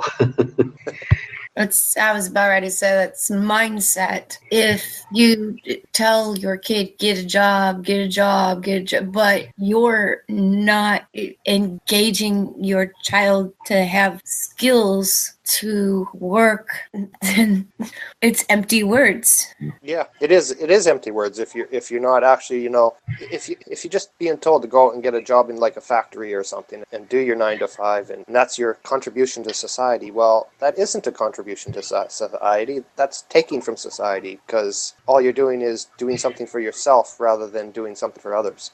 Well, I've worked for companies before and I looked at it this way, I punch the clock, I do my work and I leave, but I put in my 125% because, I'm working for the company. I'm proud of what I do for my work. So actually, I look at it this way. They're my customer. I don't care how large the corporation is. They're my customer. They are purchasing my skills, my work, what I am producing. So when I worked, I'm retired now. When I worked, I put in my best efforts so that therefore I earned more because I did more and I kept working harder, not working harder, working smarter. And that was instilled in me at home, by, like Sergey said, stay busy, especially in America. So many parents, they give their kids nothing to do, really, to go find something to do, go play a game, go watch a TV, go, they're always telling them go find something to do. They're not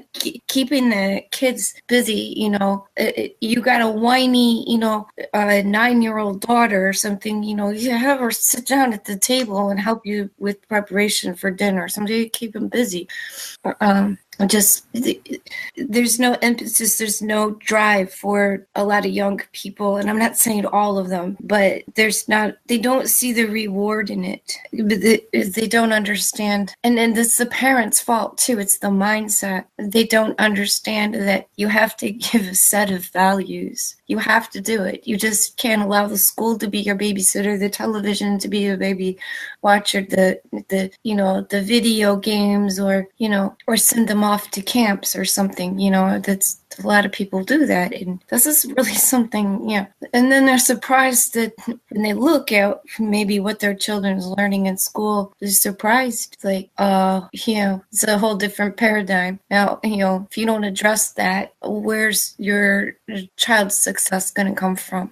Do you know what I'm saying? So you have to set the example. You can be setting the example all the time, but if you're not including them in helping them understand, then they'll be clueless. So you can say, gotta go get a job all you want. You're going to have a 24-year-old living in your basement playing video games and smoking pot. That's your choice. Yeah, well, that's exactly what is happening to the poor bloke. He's got a 30-year-old and a 26-year-old, and they do nothing except smoke pot and play video games. And I keep saying to him, you can't just keep saying, just get a job.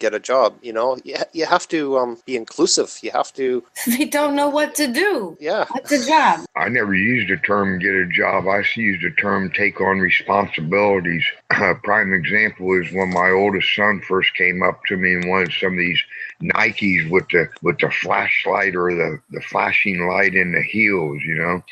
Back when they first came out, you couldn't touch them for under $100 for a pair of shoes versus sitting on the same darn rack as a $20 pair of sneakers that's going to hold up just as long. So I said, all right, here's $20. You go out and earn the other $80, aka responsibility, and you can get them. Boy, they learned real quick the value of $1. Hey, Sergey, love the glasses. I've done it especially so you cannot see my eyes. No, you're absolutely right, Hillbilly, that that's what you need to do. You need to put a set of values, you know, and then they appreciate things more. Sorry, guys, I missed the point. What you were talking about? We're just talking about youth and how we bring them up, how we just. Oh, this is painful. This is for me, at least. I don't know. I feel myself young enough, but it's a contradiction between what I can see and I can feel. Are you still there? Yeah, still here. Okay. Just what I mean is that when I came to 40, I was thinking, I remember myself joking about guys with the age of 40, over 40. I remember when we were young, I was working on board of ship and one of ship, and we were sometimes laughing at them, people with this age, thinking that they are complete idiots or they don't understand things and so on. And now I suddenly realized myself at that age. That was a kind of a shock. And now, since 9 years past, thinking a bit differently, thinking that we are inside ourselves are always young at the same age. I have to agree with Sergey. I do not feel my age. You know, into my head, I'm still a kid. But my body says no. Yes, exactly. Yeah. With all the experience, with all these habits and so on, no, we are still in the kindergarten. Because what I think now is it is not enough.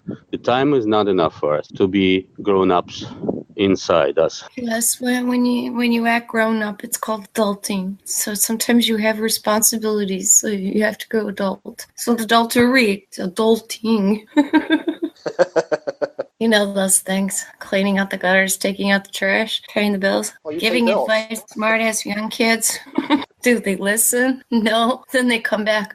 I have my own child come back to you. You know, Mom, I used to think this or that. And now that I'm older, I see where you're coming from. I'm like, really? Well, that's good news. And remember that biblical story about there were people, Adam and Eve and all their kids, they lived some 30 years or something. And then it was restricted somehow by God's decision to 120 years. Well, 900 and you're still making kids. I think maybe God should turn off the faucet. Yeah, I know what you mean with the biblical story of that. But I think when it comes to the Bible, this is just my own personal opinion. When it comes to the Bible, there was a different world than we live in now. And we're separate. We're nothing to do with religion. We're not to do with the Bible. We're the race after that race, after the race of the gods and everything like that. There was, in my opinion, there was a time before the flood, so to speak, whatever you want to call it, disaster, whatever. I think the earth goes through a recycle. It recycles where things change. And for us, we're more like the pond scum. We're more we come out of the water, so to speak, in a sense. I'm not talking about evolution, because I'm not on that, because I think evolution was, once again, that was time before the floods. We're separate from that, and religion is definitely a man-made thing. It does not apply, in a sense. Yeah, we can seek answers and we can look for answers through historical writings and everything, but that applied to a different race, if you want to say that. A different set of beings. They were larger, they were bigger, everything was bigger. And good morning, Anthony. Good morning, sir. I have just missed my solar noon, Vincent. You're muted. I don't know if you're there. Okay. He hasn't been around for an hour.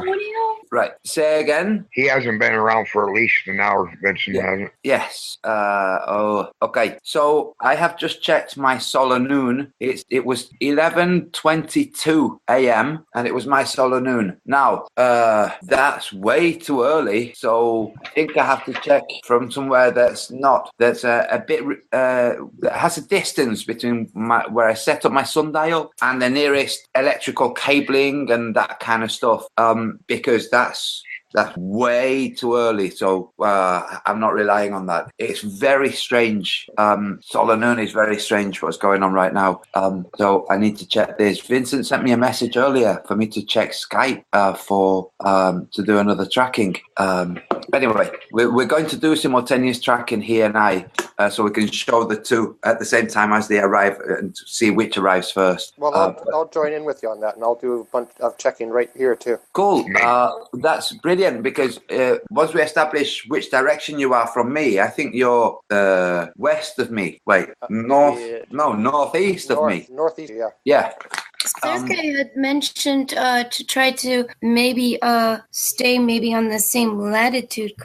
Would you be able to move to another location on the same latitude? Or there's things in the way? No. There's things in the way? No, we can't stay in the same latitude. We don't know what the latitudes are. They're not what the globe says. Well, whatever the globe. Just you're relying on data that you don't know to be true, and we can only prove some of it to be falsified. Yes. Yeah, okay, then go due east or due west or something.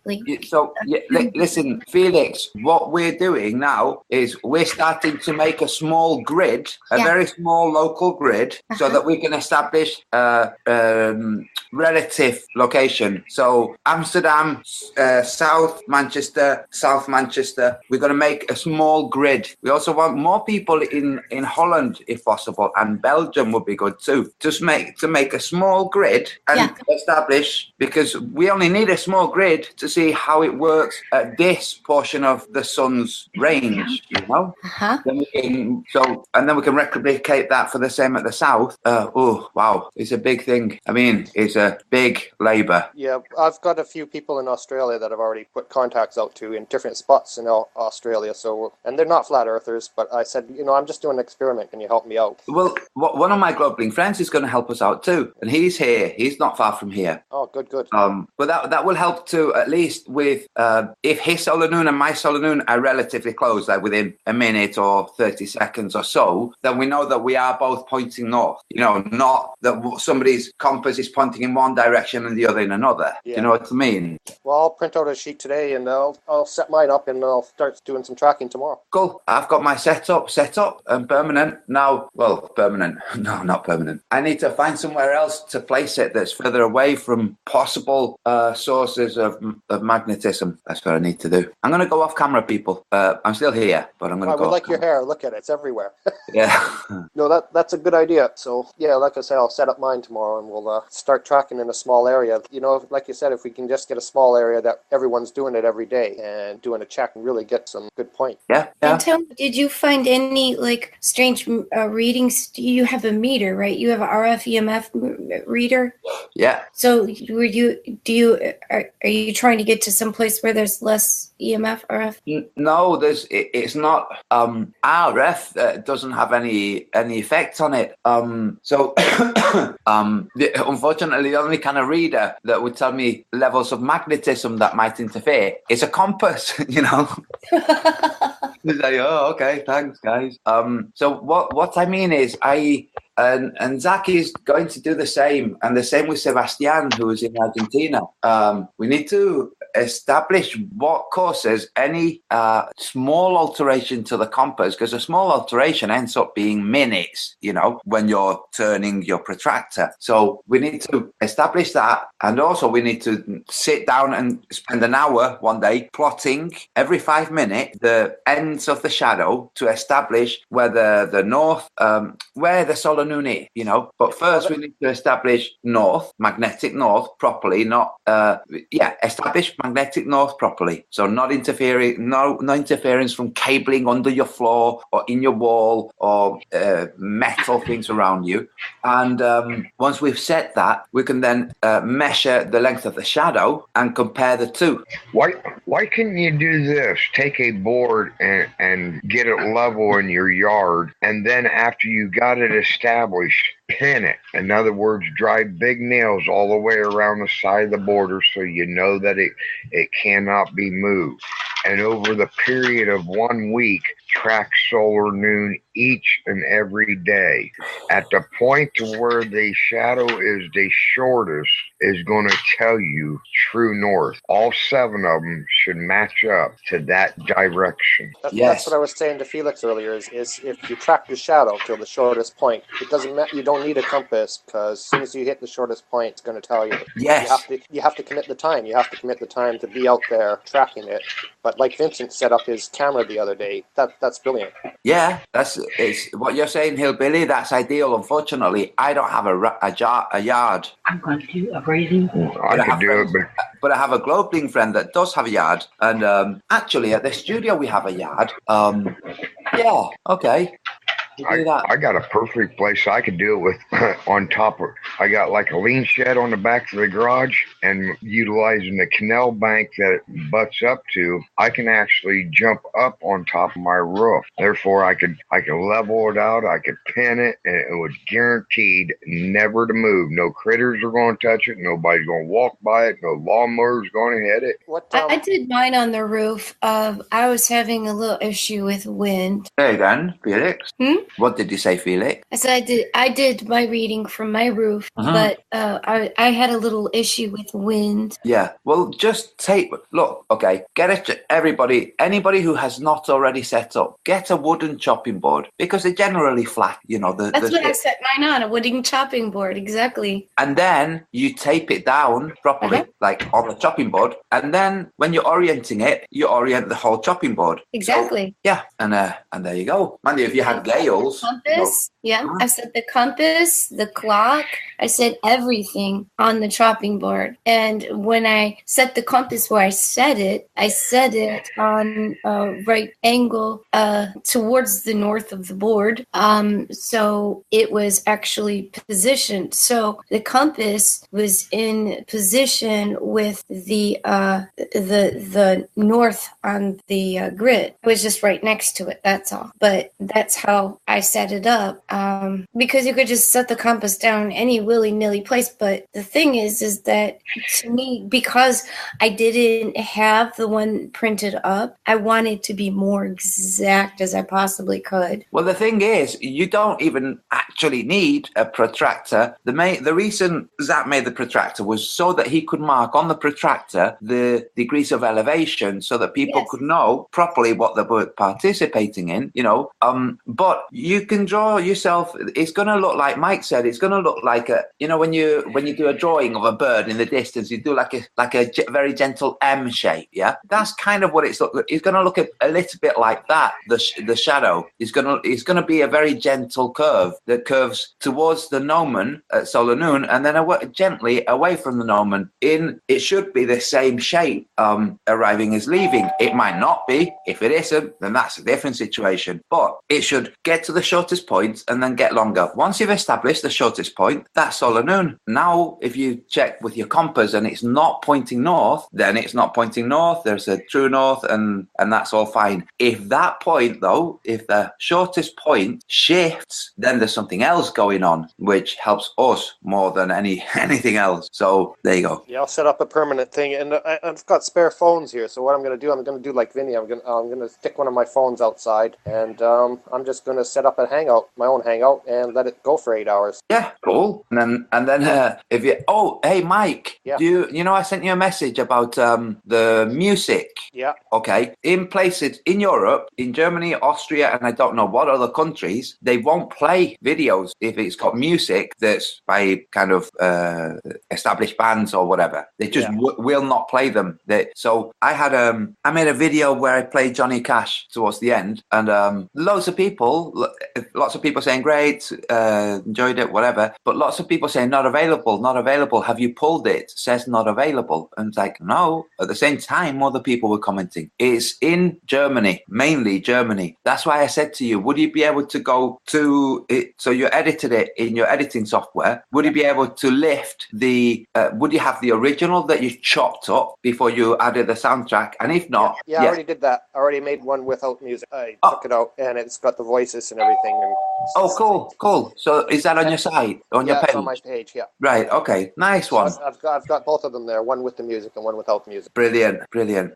So that's really cool, because then I can take that, because people have already asked me, is there a condensed version? It's like, well, luckily for them, Mike's made one. Yeah. I can't believe you did that, dude. Did you do it like double time? Well, yeah, I did it right after, and I sat there after doing 24 hours with you guys, and then I sat there for another 12 hours going through all that.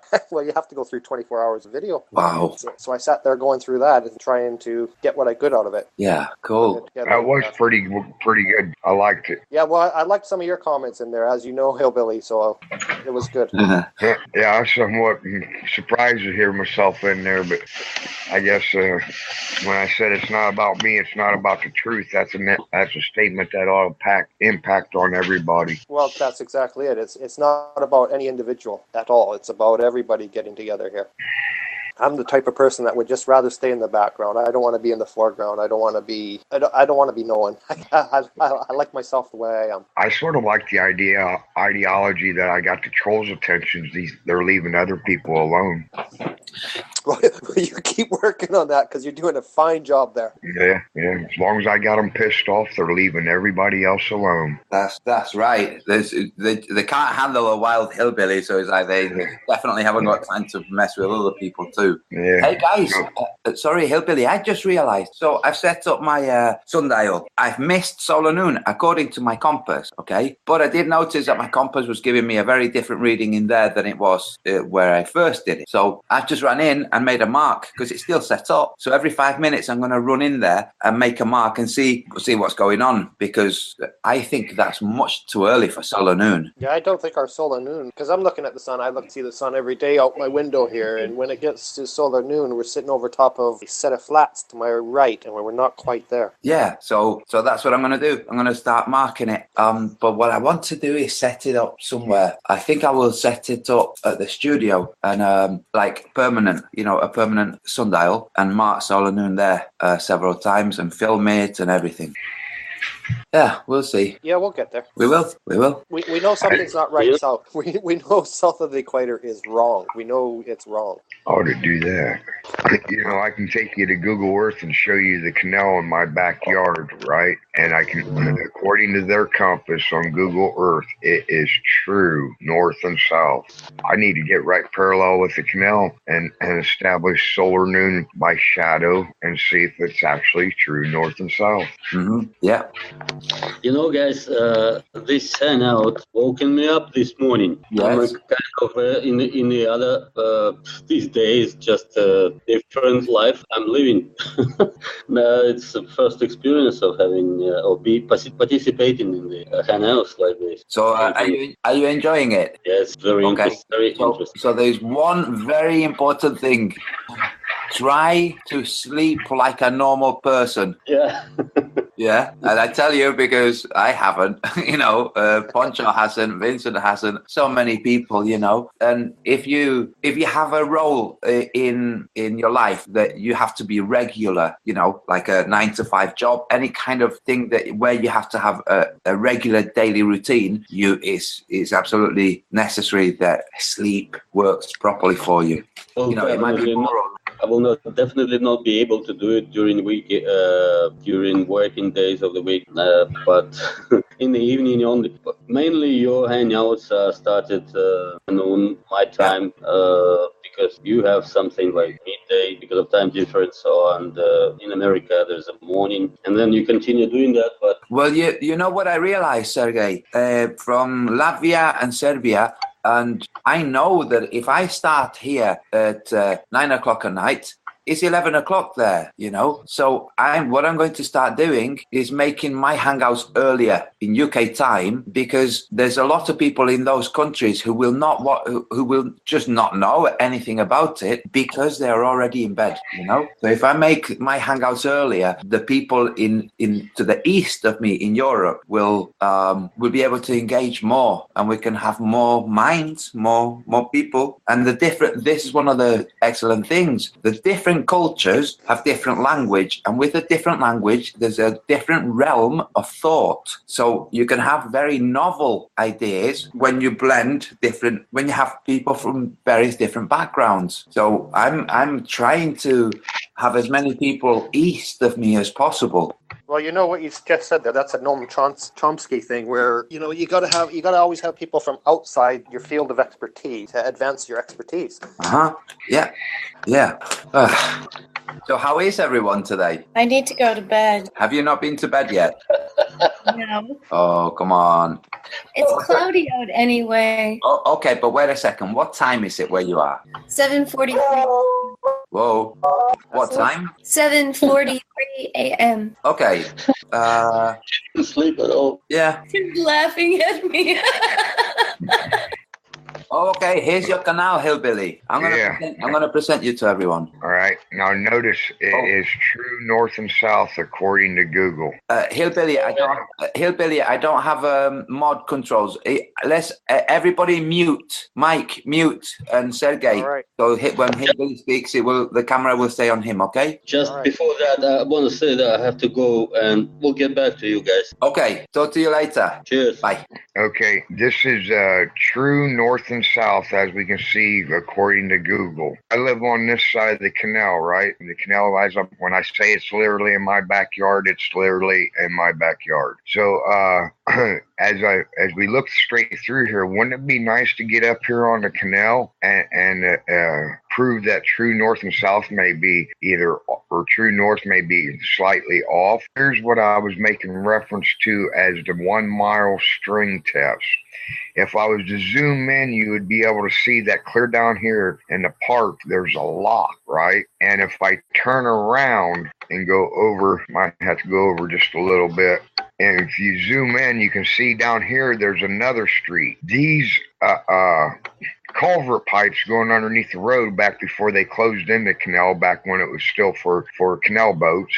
These culvert pipes are truly in line. And down at the end of the falls, there's also a gate that's perfectly in line with this side of the tunnel, right? So why couldn't I pull the string from that culvert pipe down there, block, which is a little bit over the mile, slightly or somewhere by this tree sticking out is the half-mile point. The string, until you pull it taut, will float on the water, right? And as soon as you get it taut and pulled tight, if there is curvature to what we can see is still nice calm water. If there's curvature to it, by all means, when you pull it tight, right here in the middle, the string should be 4 inches below the water if the earth is curved. As we allowed it to lie on the water to begin the test, if it's flat, then by all means, when we pull it tight, it should still be flat on the water surface. If it's concave, although you'll have the extra weight of the water on the string and the string itself, and you know that you cannot pull a string over a mile without a little bit of sag, it should still come out of the water.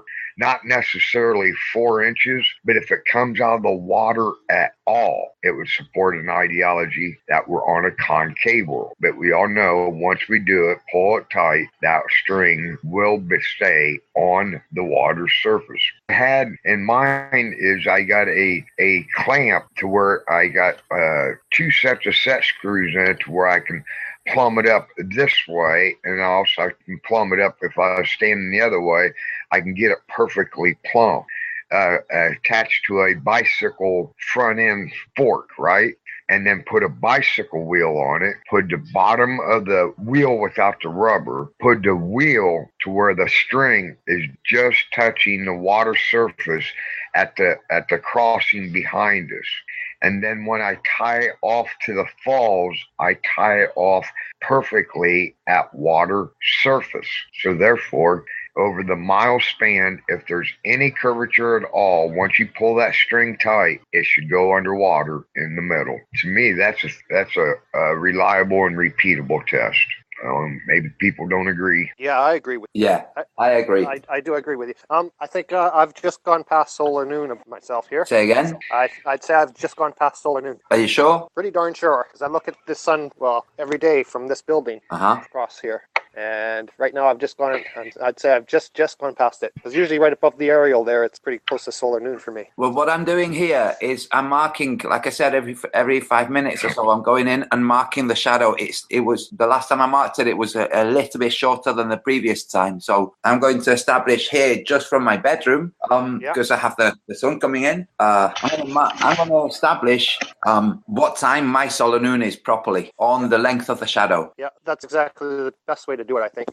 I think what we're going to do the same here. Say again? I'm going to do the same here. I'm going to set up a permanent sundial and check it every time. In fact, you don't need it to, because we're checking solar noon, it doesn't have to be very big. If we were checking dawn, it'd be different because the shadow would be much longer. But the one I have set up now is mobile. What I'm going to do is set a permanent one on my windowsill, now that I know that it doesn't have to be that big. You're going to end up with marks all across the top of your window. No. I'm going to 11 o'clock, 10 o'clock. I'm going to build something there completely flat and level, and with a 5 centimeter screw or nail, and that's what I'm going to do for sure. Awesome. Yeah, same here. So then we'll be able to tell between our 2 points exactly, actually. Yeah, in fact, exactly the direction. Because we have the luxury of live streaming, we can do that, and we can do it without a compass at all. Yeah, we can do it without a protractor. Yeah, we'll just follow the mark. Yeah, all Zach needs is the time difference and the length of the shadow. That's all he needs. He can figure everything else out from that. Awesome. But it's important that the reading is of solar noon, not some other point, not a few minutes before. So what I'm going to do is I'm going to perfect it over the coming days. I'll perfect it so I'll know when to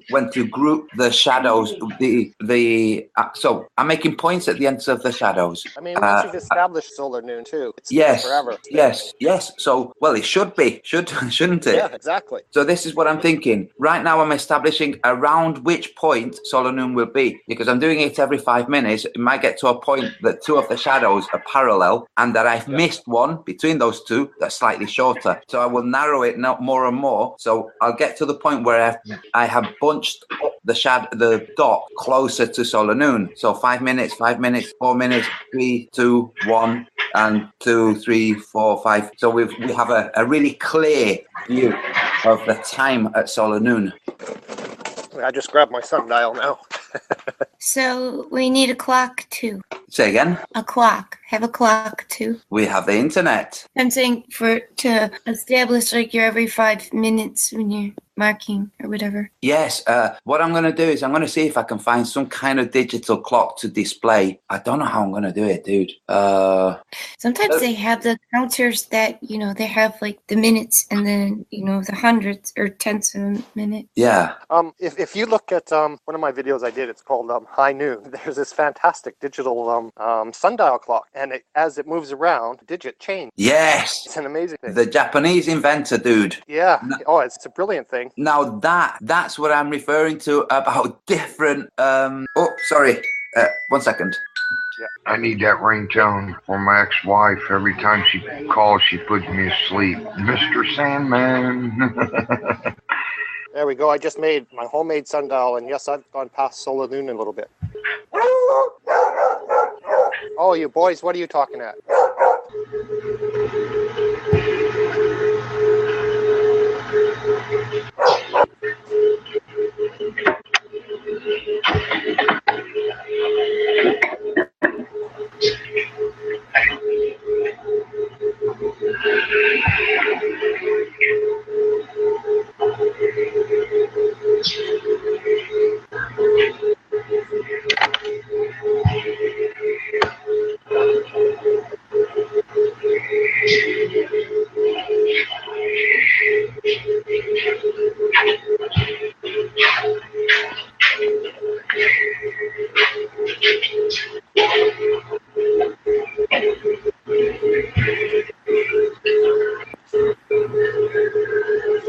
Has everyone gone quiet? I think Antonio's still on mute. Yeah, no, Hillbilly, I think that's a brilliant thing that it would work. I've got another test. When I move to Canada, I'm going to be living on the flat plains of Saskatchewan. And I'm going to do the pipe test. I'm going to run 2 pipes, and it's going to cover a distance of over 2 miles. And I'll have a water jug on one end, water jug in the middle, and a water jug on the other end. And if there's no drop in the level, that tells you right there. Yeah. Because gravity can't pick and choose. I've been saving her oxygen hoses for just that, where I can put a bunch of transparent hoses together to measure water. If we can't prove it to be curved in any shape, any manner over 1 foot, 10 foot, 100 feet, why would we think that a greater distance would be any further? Well, exactly. Why would it be? It wouldn't be. I mean, even over a millimeter. I mean, if you had the equipment, you could measure the drop over a millimeter, for Christ's sake. That's what I say. Everybody keeps on going over miles and miles span. Stick with 1 mile and 1 inch. That's where it's easily debunked. Yeah. They can't prove one inch. They definitely can't prove 24,901 miles of curvature. Well, it's like Rory Cooper, from my perspective. He's got it bang on. When you're looking at buildings in the distance, they're not all splaying out different directions following some curve. Because level is only level at that point on the ball. Yeah, well, I disagree that you'd be able to see them tilt away from you, but you ought to see them tilt away from each other from side to side. That's exactly what I mean. You should see them tilt side to side. And when you're in any major city, looking at all the skyscrapers, and these things are going up so high, they're going to have to all fan out. Everything's going to have to fan out. It has to, because you're level at that point on the ball. Plug in. Well, I gotta go. Okay, Felix. Guys, later. You have a good one. Don't give me a heart attack again by telling me your age or make me feel jealous. Oh, man, I wish I held my age. I feel jealous. Because you hold your age a hell of a lot better than I hold mine. Oh. Yeah, that's just not fair. I mean, I'm 55. Eat your veggie. Good night. Good night. I'm 6 years. Good night, Felix. I'm 6 years older than her, and I look 5 decades older than her. Yeah, same here. Sleep well, Felix. Oh, she's gone. Okay, I hope she sleeps well. I tell you what, I hope she sleeps till 12 noon, gets up feeling a little bit tired, gets invigorated, and tonight around maybe 11 or midnight goes back to bed and starts sleeping at nighttime. Especially when the weather gets brighter, it's so much better to sleep at nighttime. Speaking of sleep, it looks like you caught up on a little bit there overnight while you was cammed up. Did you catch up on some sleep? Yeah, I slept great. I slept really well. Yeah. So, yeah, firing on all pistons, not garbling my words. I tell you what, it really bugs me when I know that I'm struggling to find a word. It bugs me, and then I get really conscious that I'm struggling to find the word, and that distracts me and makes me take longer to find the word. Yeah, message I left you on why I skipped out yesterday. Dude. Yeah, sorry to hear that. No sweat on it, man. It happened over a month ago, and I haven't mentioned mention a word of it, so that goes to show the significance she had in my life. Yeah. But nonetheless, we do share a kid together, and he had a hard time. He needs somebody to talk to last night. Yeah, of course. Of course. Yeah. Life goes on, even though we do what we do and how we try and do what we do. Life goes on for all of us. We're just regular Joes. We're not paid millions and millions of dollars or pounds or pesos or whatever. You know what? It's good that we're not, because if we were paid, we'd be told you have to do it this way, and we think no, it would be better this way. And no. Policies dictate you do it that way. Yeah, you're absolutely right. If I was paid, I'd probably be dropping a mic on a comedy stage. There's your proof we live on a ball. Gravity. And, the president's doing it. Everybody's dropping mics like, fuck off. Yeah, hell, they even got an insurance commercial on TV now where they're doing it. Oh, it's like, fuck off. That doesn't prove anything. It proves you can't even hold on to a mic. Yeah. Well, it's like Jimbo. I like Jimbo's explanation the best. Once that mic was taken off of the denser or equally as dense objects, whatever it's sitting on, it was given potential energy. When he opened up his hand, he released that potential energy. And it's going to continue to go in the direction that versus density and buoyancy until it meets something equally as buoyant or equally as dense. Since it was dense, it went down, and it kept going down until it met something equally as dense.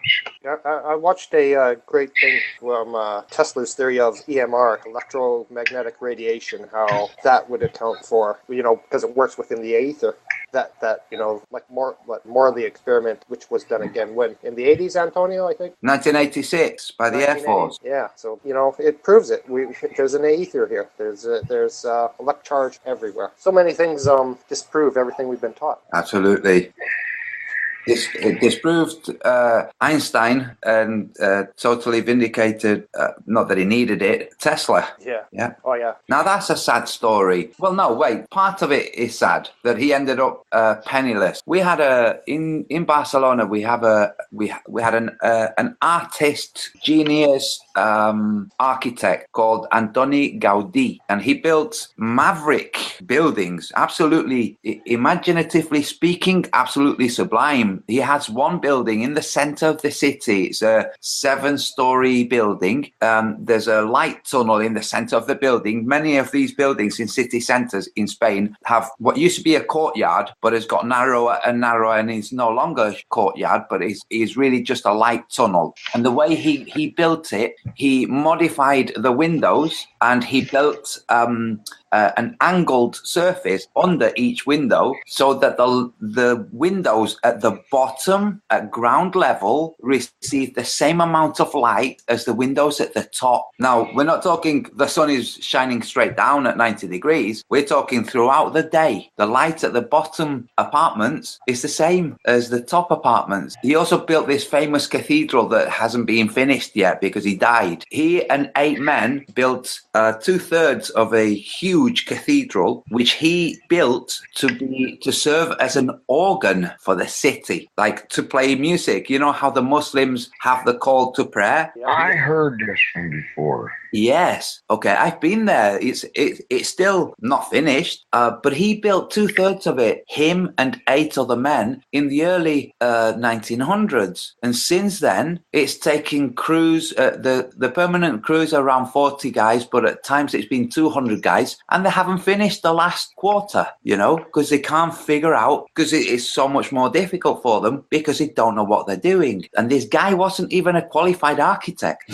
He was just, he was a genius. And this guy died penniless. When he died, he was hit by a tram, and they thought he was a beggar because of how he looked. He was actually sleeping in the Sagrada Familia, this cathedral I've just been telling you about. He was sleeping there, Now, he ended up penniless, complete genius. Tesla ended up penniless, complete genius. But luckily for Tesla, he lived in the US, and the guys at the Waldorf housed him for the last portion of his life in the Waldorf Hotel. So I think that's brilliant that somebody at the Waldorf just saw the genius and said, you can stay here. You can just live here. Yeah. And you know what? It was either the guys who owned the Waldorf or who ran the Waldorf Waldorf will have done that, or possibly it wouldn't surprise me to learn that they received a payment from some anonymous person to house and look after Tesla, you know? Yeah. Because I know there are people like that in the world that will literally make anonymous payments and will know that they will remain unknown, entirely unknown. Oh yeah, just because somebody has a lot of money or something doesn't make them bad people. You know, there's a lot of good people out there doing really good things, but it's just never mentioned because everything controlled by the MSN, and all they want to do is promote negativity. They don't want to promote positive. That's not their job. Their job is to promote negativity. It's to keep us in a negative state. It's negativity and envy. So they address their shows, they direct their shows to the people who are going to see other people's wealth as an envious quality. So they will have, through envy, they will have a jerk that's very wealthy, and you'll have other people saying, well, I'm not a jerk. I deserve that wealth. I'd be feeding all my neighbors and Okay. And that's what they do. If instead they showed people who were really wealthy, who were doing really lots of good with their wealth, for instance, Roseanne Barr, then it would have a very different effect. People who didn't have so much wealth would think, wow, I'm not sure if I had that much wealth, whether I would establish all these organizations and dedicate that much time to giving my money away, you know? So, it's programming. It is. It's definitely indoctrination and programming. That's what it is. And you got to I have this discussion with many people about, you got to give them credit. These are very, very, very smart people who have been doing this for a very, very, very long time. They know what they're doing. They know how to move the masses. They don't work on an individual basis because they don't care about individuals. Individuals mean nothing to them, but they work on mass movement. Yeah, that's their field. Their field is mass manipulation, and they're experts at it. Yeah. That's where you have to acknowledge that that's what they are. They're experts at it, and we the people have to slowly pull people back out of that system. You know, and it is like pulling teeth. It is like pulling teeth. Yeah, especially when you have crazies like Ronnie, Event Skeptic, and the other dude. Did you see that, guys? No. Jeronism made a video. Oh man, it was both freaking funny and a bit tragic because they're obviously losing their grip on reality. And I mean that absolutely literally. They are losing their grip on reality. That is it. They have got so comfortable in the fact that they've been able to do what they've been doing and getting away with it so long. This is where they're making their mistake. They're making the mistake that they're not giving the people credit, and that's how they think they have their thumb on the pulse, but they don't realize that it's not anymore. Yes, we're talking on cross purposes. Then you were talking about the mass manipulators, right? Yeah, totally. When the heart rate changes and they've got their finger on the pulse, they have to have systems for bringing that heartbeat back to what's convenient for them. And when there isn't a way, when they can't figure out how to do it, then that's when they go into the special meetings and all of that kind of stuff for establishing what kind of organizations they can engage with who will help them figure out what's going on and therefore figure out how to bring the heart rate back to the level that they enjoy. Exactly. It's all about the level they enjoy it. And right now they've got hemorrhage because partly because of the internet, which they're trying to put plugs in.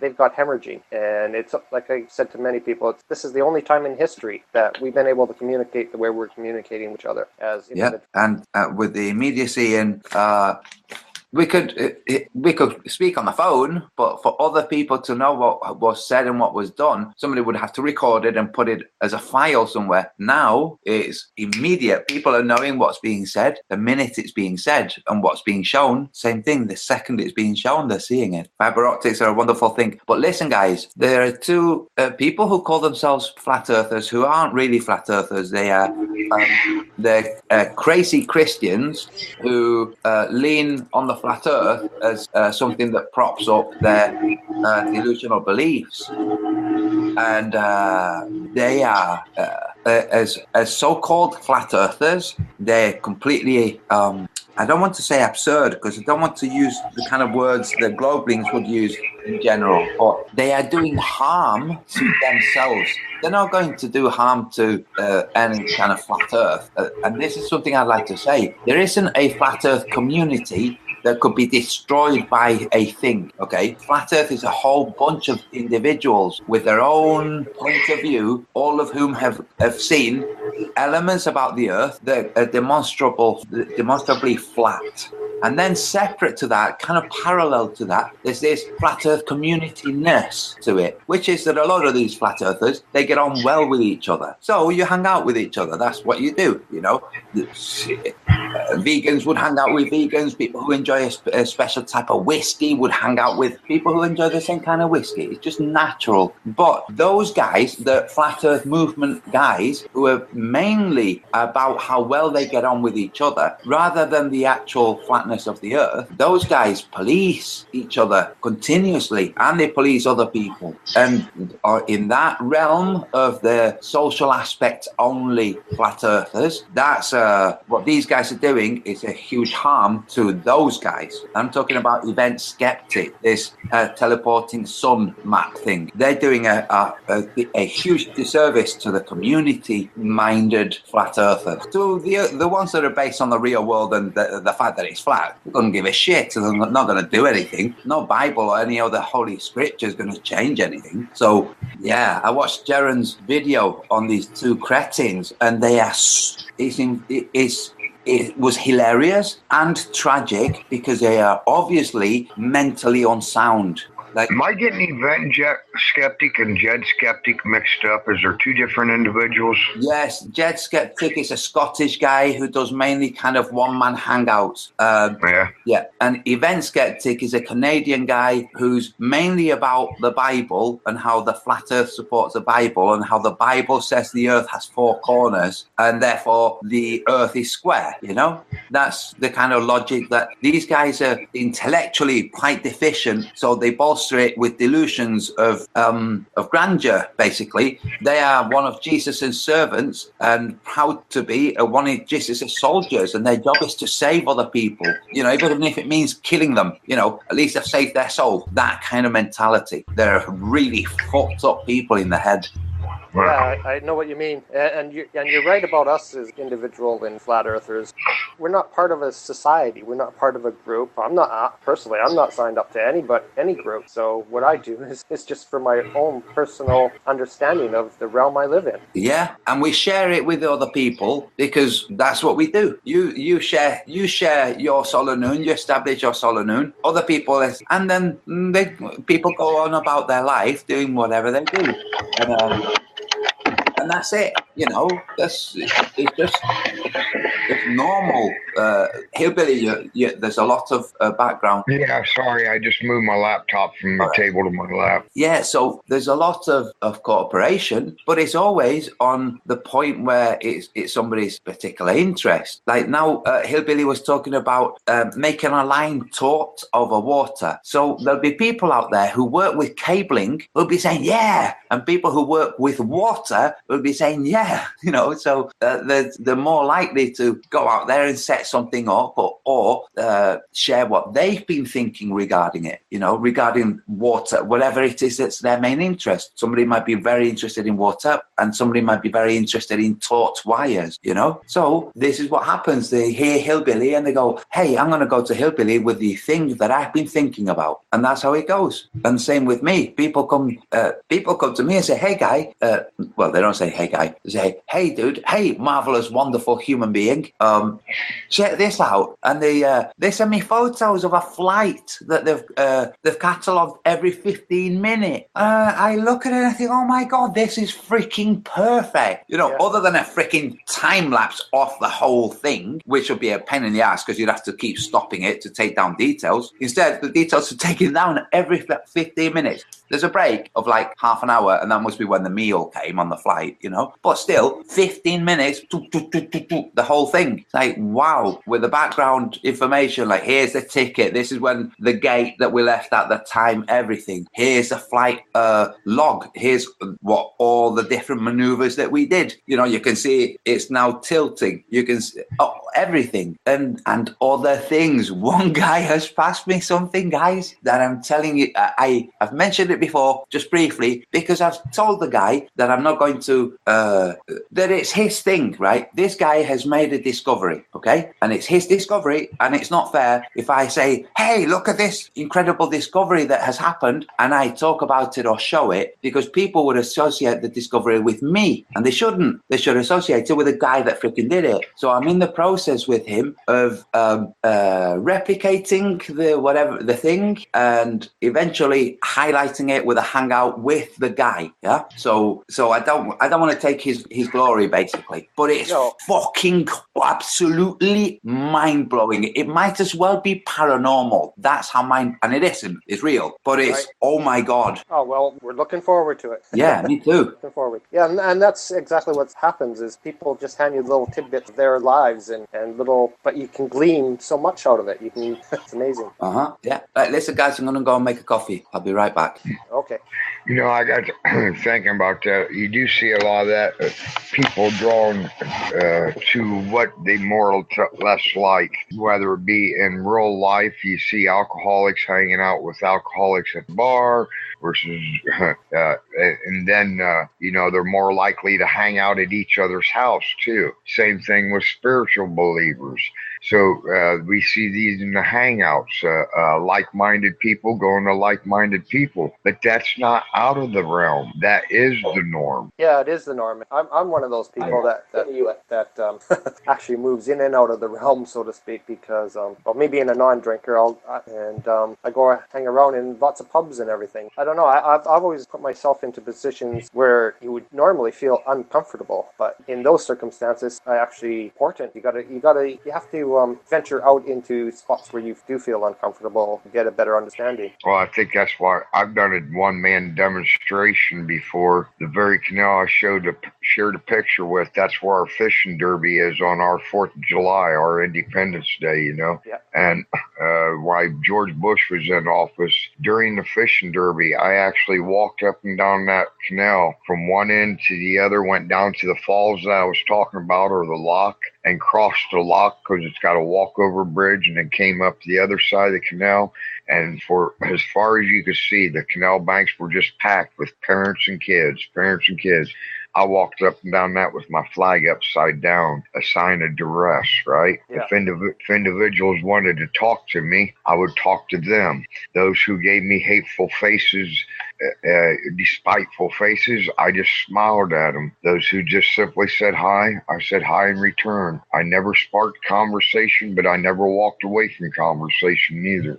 And I felt extremely uncomfortable starting that walk, but I had to prove to myself I could do it.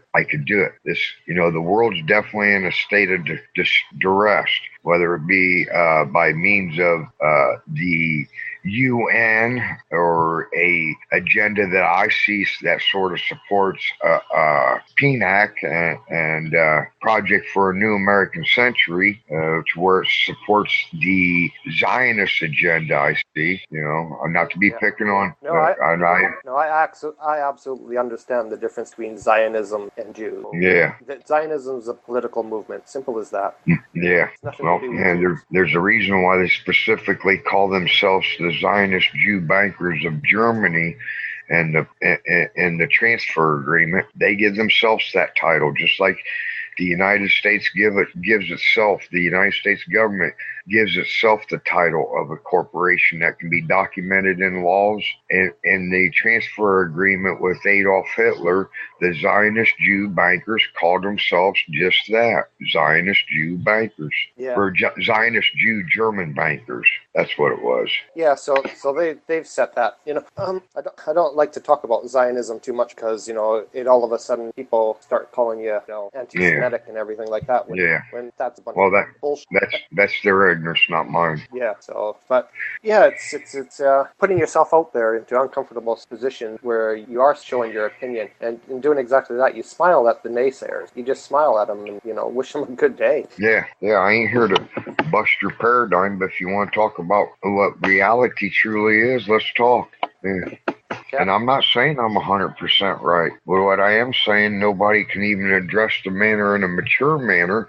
So evidently, I have legitimate cause to question. When maturity goes out the window because you simply cannot answer a question or rely on a belief to answer a question, we've got a problem. Absolutely. That's the whole thing. Is you can't answer a question through a belief. Yeah. So we have to communicate, and that's partly what's happening too. Is we've lost that art of communication. Open-mindedness. You got to have an open mind to a certain extent. It's a fine line we walk. Yeah. I made another short video where I went after another guy, just did it a little bit ago, something on the fly. Although people like Sly Sparkane and Jim Panda like to think individuals like us that don't even want to hear the counter arguments, well, that may be true for some flat earthers. It's not true for me. What I'm looking for is the maturely presented counter arguments. I watched a debunking video today where it said debunking the expanding earth and the flat earth. It's a 9-minute video, and I don't know what the so-called talking points is for the expanding earth other than the shifting titanic plates, right? And the separation of the landmass. The physics behind it, I never really looked too much into it. But his debunking was nothing, just what he was saying doesn't work in reverse. He didn't offer no proof. And the ironic part, in the whole 9 minutes and 2 seconds, he never addressed flat earth once. Never tried to make an argument against it. Never tried to make a pro argument for the globe. So why was flat earth even in the title? Yeah. That makes no sense when they say, "Oh, I'm going to debunk flat earth," and then they don't do anything to actually discuss flat earth. They just go on to belief, back to belief again. One of the old Sandy Hook shields that was trolling me when I was covering Sandy Hook, he made a video where he put my name in the title of his video. It was like a 7-minute video. Not once did he address me in the video. Well, the guys that I was mentioning before that Jeranism has just made a video about, what they did was, in a hangout they started to talk about how they were going to debunk Jeren, and they started showing my video debunking my map and addressing it as if it was Jeren's map and as if they were addressing Jeren's video. It's like, the fuck are you doing? Me and Jeren, we're two different people. We're not the same people. When Jeren's video come out? Yesterday. Oh, yeah? It's only a short one. It's funny though. It is funny. There are, usually, often you'll watch a video and there'll be kind of, you're watching it on your own and you'll smile away. But sometimes there's the kind of video where you find yourself literally laughing, audibly laughing. It was one of those, Oh, good. Oh. I'll watch that one. Yeah, it's good. Well, I'm going to have to step out because I need some rolling papers out. Go and get yourself a box of them. Yes. Well, I need a box. Yeah. I'll be back in about 5. All right, cool. Well, listen, I'm going to go too shortly. I have to go and pick up my father-in-law. Right. Okay. So if I don't see you later, I'll see you later. Yeah, I'll see you later, and we'll meet up sometime soon, Antonio. Yeah, cool. Within the next sometime over this week, if you got time, we'll meet we'll do the tracking. It looks like we might have a couple of days of the kind of sky that's going to give clear shadows. So yeah. Okay, cheers, cool. All righty. Cheers. Bye. Man, it's good to be kind of back to normal, in terms of sleep. Yeah, you could tell you was ready to catch up on some. Say again? You never got caught. You could tell you was ready to catch up on some sleep. You never got caught up from tracking the sun, had to run. And yeah, and when we were tracking the sun, there was one small point where Vincent was there, Chris Truthseeker, and Mike. And I thought of saying to them, "Hey guys, do you mind if I just lie down just for 10 minutes or so?" But I thought, if I do, and somebody comes on and giving their reading, I thought, if somebody comes on and gives their reading and they shout me and I can't hear them, so Vinny calls me on the phone, so I wake up and I pay attention, and they're giving a reading from, say, Botswana. Okay, brilliant, reading from Botswana. And I come to the board behind me, and whilst I'm writing the thing on, because I've just woken up and I'm delirious, I wipe half the other stuff off by mistake, with my hand, or really mess up or something. And I thought, no, don't go into slumberland. It passed anyway. It only lasted about 5 minutes. It lasted for as long as I contemplated the idea. Do you know? The minute I stopped contemplating the idea, I just got up, made another coffee, and it was all fine. You know, I'm looking at chemtrails right now. I seen him in whatchamacallit skies when he had his camera out there. Yeah, so I have chemtrails right now. The sky until now recently, it's been a lovely blue. Now it has like a very faint filter of white on that blue everywhere. Ubiquitous filter of white. So now it's a blue that's a bit pastely. And I'm thinking chemtrails are straight. Shouldn't they have a curve to them? Yeah, well, if you know Barbie McGill, she made a video last summer saying exactly that. Yeah, they should. There should be a curve to them. Yep, the ones like you can see going east to west that may be offset from you a little bit south or a little bit north. That's exactly what I'm looking at now. Exactly that. Yeah. Yeah. Those ought to have pronounced curvature to them. And yet they don't. Nope. And you know if you try to bring that up to the Glovers, what they're going to do is utilize perspective, the same perspective that would explain the sunset or the sunrise. They need it to explain why there's no curvature in chemtrails. Yeah. Yeah. And there are still people who don't think chemtrails are a real thing. You know, I made a debunking of a debunking chemtrails video one time, and I went straight to the Library of Congress. Do you know about House Joint Resolution 2977, 107th Congress, the Exotic Weapon Act here in the United States? Yes. Okay, under definitions, under Section 7 of definitions, it specifies chemtrails. Clearly spelled out, it defines it as a space weapon. It's a ban that's where here's the part that sort of throws me for the loop, because we know they're not being utilized at these altitudes, but the ban is to utilize them above 66,000 feet. Ironic, 66. Yeah. So what's that?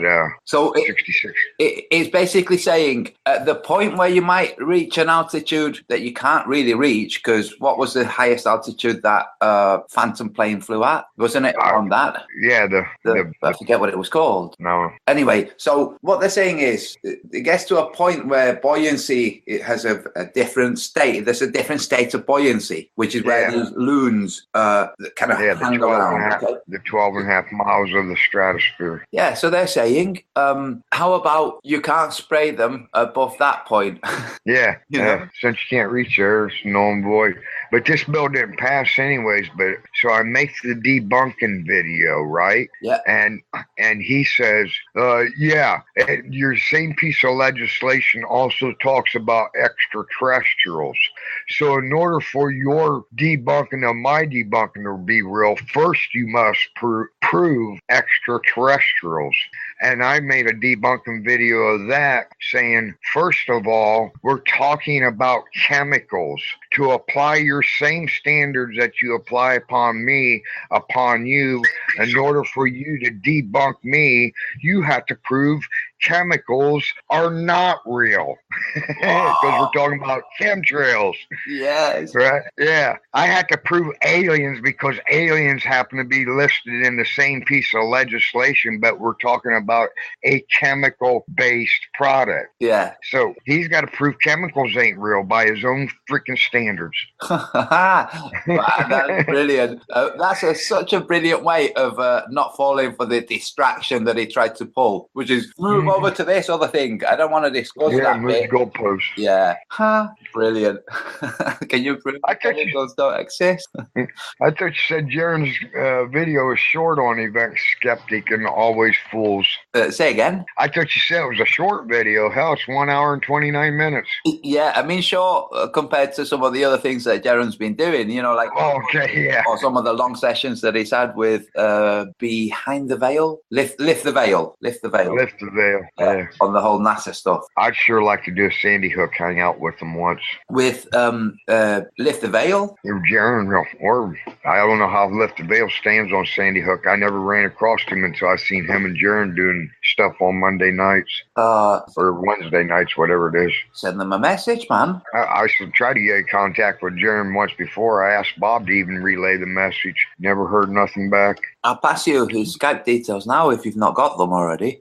Well, I can, yeah. I'll make the attempt. David Wise was a disappointment to me. Yeah, well, I spoke to him about it, and David Wise said, look, it's not my field of expertise. I'm looking at how to figure out flat earth stuff, and to go to Sandy Hook, where I'm just like anybody else hearing it, he said, it's just, I don't know what I can do for it, you know? That was his position. He sure was before flat earth came along. He was all over Sandy Hook like fucking stink on shit. Yeah, but it was the same thing that as the stuff that he was doing with the flat earth. With the flat earth, he thought up some experiments, some ways of illustrating, like the string with the sun being filmed from the end of the counter. But prior to that, he was taking stuff that other people had done and put it together. So what he did was, like, even the footage of Hillary Clinton, where you could see on the iPhones that she wasn't there, that was passed to him, you know? So I think that he thought that he was just going to be a hindrance. That's what I think myself. Right. Send contacts. So now don't expect an immediate reply. I never get an immediate reply. It doesn't mean that he can't be bothered replying. There you go. It's in Skype. Oh, and Robert Shortman, the Antarctica guy, gonna have a hangout soon. Yeah, I seen him pop online yesterday. Yeah, so thought I'd tell everyone. Don't know what it will be about, but we'll see. Because I'm gonna be on it, and I don't know what it's gonna be about. But hey, he's a nice guy. He's a good guy. You know, the reason he dropped out is all the horrible shit that was going on, and he thought, that's what happened. It was still there in the background, but Globe Thrusters, shout out to Political Hillbilly and Antonio Flat and Vinny. Vinny is hopefully sleeping, and there's Steve Antonios, Dan Winfield is in the house, and let's see, Nightbot. I see Nightbot everywhere. And The Awakening. Michael Sabella, Felix Siam. Oh, that was from earlier. Or unless she's there in the chat, still chatting, and she hasn't gone to sleep. Jimbo and Jonathan Doutry, or Doutry. I hope I'm saying that well. Muzbuzz, and like 32 people listening. Cool. Right, guys, Hillbilly, I have to go. I have my daughters are doing a dance show. So no problem. I'm collecting my father-in-law. I'm heading off. I'm going to have some fun watching them dance. They're pretty cool as well, you know. They're pretty cool. Yeah. They're very good at dancing. It's brilliant. Right, so I will see you later, Hillbilly. If you're still on when I get back, I'll jump back in. But I shouldn't expect that I'll be that it'll be soon. All right. All right. Thanks for having me, Hillbilly. Yeah, have a good one. Cheers. See you later. I went Antonio. Once again, Hillbilly hanging on a flat earth all by himself. Imagine that. Be with your people in a second, though. I am trying to send Jaron a small message instead of just a impersonal contact request. I want to get the small message along with the request. At least if he turns me down, he had to see that the message was different. Anyways, hoping to get in touch with you to see if you would give any thought to doing a Sandy Hook chat once and maybe a hangout. There we go. Where?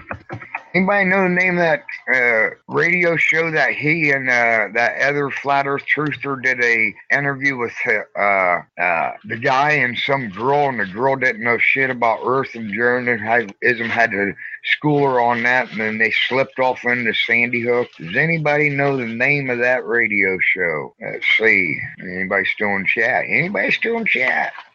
31 people watching a day. Come on, somebody give me an answer. Hey, Hillbilly. No. Yo. Hey. Yeah. Oh, shit. You know what happened? You slept right through solar noon, dude. Yeah, well, no, somebody, oh, man. Somebody sniped the hangout before this one. Yeah, and that's what I heard in chat. So I was busy, and then I was talking with my neighbor. He asked me, hey, Vincent, what are you doing? And I was talking with him, and then it's such a beautiful, nice, wonderful day at the moment. And I was sitting in the sun, waiting until it's going to happen, and everything was set up, and I fell asleep in the sun. Antonio slept through it too. Don't feel bad. Oh, really? Yeah. Oh, did he call you? He just left not even 3 or 4 minutes ago. He was in this hangout. Oh, really? Yeah. Oh, man. I come upstairs. I'm almost burnt in my face. They were Hey, before I'm thinking about it, before you step away, would mind sharing controls? Oh, yeah, of course. I'm not going away. I just have to. Hey, let me show you something. Wait. So where is? And what is Antonio doing right now? I think he was going to get cleaned up, get something to eat. No. He was going to it with his daughter or someplace, or going to some dance. Gather his father-in-law, ex-father-in-law, or whatever. I forget. Oh, he told us. Yeah, I can see my phone was too long in the sun, so I think I have to restart it because I think I got some messages from him. But hey, what's this for a moment? Can you see this? Yeah, see, Jim Panda, I actually deleted all my troll accounts. Yeah, so he says, because I reached 100 and couldn't make any more, so I'll get to make 100 new ones at my demand. LOL. Only way to rationally come out of this on top is in this situation. Yes, 1 divided by 100. Yeah. Well, it only takes my mods. Hell, I don't even have to click and delete the 100 new troll names that they're making up. My mods will do it for me. I just sat back and laughed at the idiots. Yeah. Somebody sent this screenshot, and I thought it was funny to see. Send that to me on Skype, will you? Oh yeah, I can copy and paste it and send it to you. Yeah. So I just missed Antonio. Oh, all right. Well, let me. Yeah, not even 3 minutes. Not even 3 or 4 minutes. Oh, I see. I have to I didn't have 2 sentences out of my mouth about talking to myself. I was going to try to entertain people like I do on my own show when I'm by myself. Keep them entertained. Excuse me, Antonio Sands. Oh, that was a long time ago. Yeah, he's been in here for at least 40 minutes, maybe an hour. I have set up my sundial, and I'm marking the point at the... Oh, no. If I was you two, I'd just wait until tomorrow because you both overslept on the same day, so it's not like one person lost the day's worth of tracking. Yeah, well, I fell asleep, maybe an hour before it started, in the sun. You guys are fucking machines, man. You're bound to shut down every now and then. System reboot.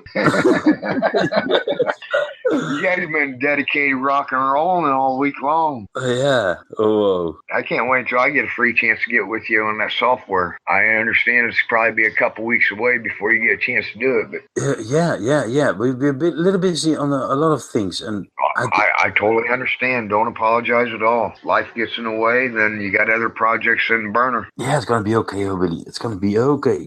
Yeah. Got until August 21st to make my video and get it out there. Why so long? Okay. The eclipse on August 21st. That's all I want. I want to make sure it's out before the eclipse. I understand. Yeah. I understand. Yeah. Like I'm thinking about doing a 5-year reunion of Sandy Hook, right? And also I care that that's done before December 14th of this year. Oh, excuse me, Billy. I have to wake up a little bit. I was running upstairs. I thought, am I still streaming? What am I doing? And I'm gonna put some cold water in my face, and I'll be back in a minute. I'm so I don't know. I'm still confused. Well, at least my neighbor found it really interesting what we were doing, and I told him about the camp training, what was happening at that moment, and he said, "Well, Vinny, it's really interesting what you're doing, and the camp training, yeah, that's something." I showed him the pictures, I showed him what they're doing, and they are doing it at this moment. They camp trailing all day since this morning. I can see the normal planes and I can see the chemtrail planes. It's not normal. It's so fucking freaking mad. Sorry for my language, but it is so mad and bad. And he said, well, I'm gonna search for that. I'm gonna look for it. And I said, well, okay. He said, but I have to go to the shop and I'll be back in maybe 1 or 2 hours. I said, well, I'm waiting here for the sun and for my friend to come in and do the sun track thing. He said, well, okay. And then he came back. He said, hey, Vincent, how you doing? I shocked and I look it up and I thought, where am I? And I was in the garden in the sun waiting. My God, sleeping. Well, anyway, I'm gonna put some water in my head, in my face, and I'll be back in a minute. No, Billy. You you got control, so you can do whatever. Oh, now they did leave me all alone with your people. Watch out, I'm gonna go full-blown hillbilly. Let's see. Did I give a shout out? Whoa, either you guys ain't typing or there ain't 31 people, or maybe I need to refresh the page. 29 people, nobody typing. Let's refresh the page. Maybe I'm hung up. Yeah, I bet I am hung up. My page don't want to refresh. Come on. There we go. There we go. Oh, still the same text.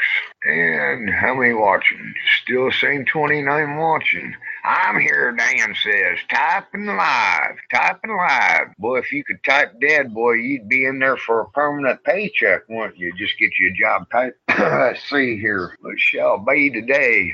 It is kind of funny to watch these globetards. They do seem to be self-destructing. We got to witness the pleasure of seeing Jim Panda get his head handed to him when he actually tried to debate there, and you've been exposed to the point to where he's got to say ludicrous things that imagine a ball getting shot out behind you to explain something that would happen during a helicopter hovering above Earth. When a helicopter's hovering above Earth, it's not going in the opposite direction, it's going up.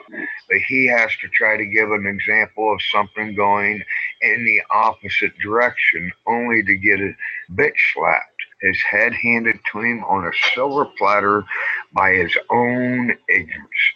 Hey, shout out to Night Angel in the house. Hugs, girl. And I see that Flat Truth is back. Yeah, I decided to pop back in. Went and got my papers. I got a smoke. I'm all happy and content now. Yeah, you and Antonio and Vinny playing musical chairs, man. Is that right? You left Vinny or Antonio talked for about 10 minutes. Antonio no more and left. And then Vinny came on. Vinny no more and left. And you came back. Since there's three of us, that makes it a conspiracy. Oh, yeah. Conspire to carry out an act. That's what kills me when people call me a conspiracy theorist, like 9/11 conspiracy theorist or conspiracy nut. First of all, let's expose your, talking to the individual, I'd say, first of all, let's expose your willful ignorance. A conspirator is a person who came up with the plan prior to the act carrying out. I did not come up with the plan for 9/11, so I cannot be a conspirator. Now, the conspiracy theorist is the person who came up with the plan before the act was carried out. A conspirator is the person who carried out the acts.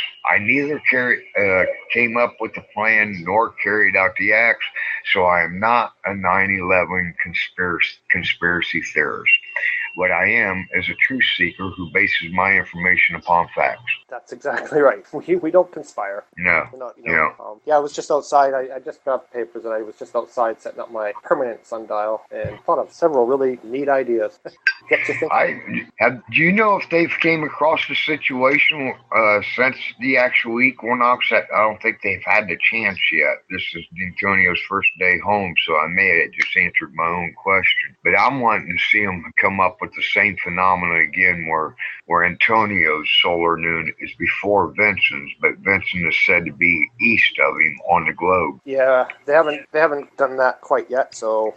Yeah, I want confirmation of that. We're just trying to make sure that everything that we're doing is correct, because the compasses are showing that they can lie, of course. So so we're trying to come up with that one where once we get the shortest point on the shadow. And I was thinking about it when I was outside just now. Is you can do that with any object wherever you are. You just watch a shadow when it reaches its lowest point, and then it starts to grow again. That's solar noon. I mean, it doesn't matter. It doesn't. And I was thinking things don't have to be level or anything, because the shadow won't lie. Shadow's not going to lie. When it reaches its shortest point, that's solar. You would still want a plumb. Yeah, you'd still want a straight and plumb. Yeah, if you're trying to find out the angles and everything. But if you're just trying to find solar noon on its own, it doesn't make any shadow out in your back garden or whatever. When it reaches its lowest point and then starts to get longer again, you've hit solar noon. Because once you try to establish your arrow, you're going to use the base of the gnome, whatever you're using for a gnome. That's what you're going to start your arrow from. But when you're establishing it and what direction it goes, you're utilizing the top of the gnome. Yeah. That's why the gnome has to be plumb. Yeah, when you're trying to figure out the angle up sun and your location and position. But as far as just solar noon, when you hit solar noon, that's kind of irrelevant. Solar noon happens no matter what, and it happens on every shadow that goes around. And when I said to Antonio that when you're plotting your point, it's going to show up kind of like a dove's wing. Well, that shows that the sun is taking a circular path. That shows right there. Otherwise, if it was taking a dead straight path, your lines would be going vertical as in a V. They wouldn't be swooping. You know, these people who do go on that the straight line path, though, they need an explanation to say, to explain why in our summer months, why we got so much sun that, and in some aspects in late June or late July, early August, the sun is rising about 20 degrees for me, as I know 20 degrees to be, as I stand on that canal in my backyard that I know to be true north and south according to Google, right? Yeah. Okay. When I stand on it, I just barely have to look to not even quite 1 o'clock position to watch this sunrise. Well, that can't be more than, I know it's not no 45 degrees. Right. Is the arc of the sun between Tropic of Capricorn and Tropic of Cancer? What is that arc between those 2 points? Do you know what it is? You mean the mileage separation, or no, the actual arc? Like, so if I'm standing on ground and I'm looking at the sun when it's in the Tropic of Cancer, so the sun's sitting really low in the sky for me, and then if I look at it when it's sitting at the Tropic of Cancer and it's sitting real high in the sky, the arc between that points, I think it's what is it? Is it 23 degrees too? Yeah, 23.5. Isn't that amazing? The same arc of the tilt of the Earth. Yeah. So you know that's bullshit, because now they had to compensate for that arc, and that's why they had to come up with that 23 too. You ever look into the Analemma orbit of the sun? Yeah, isn't that amazing how it does that?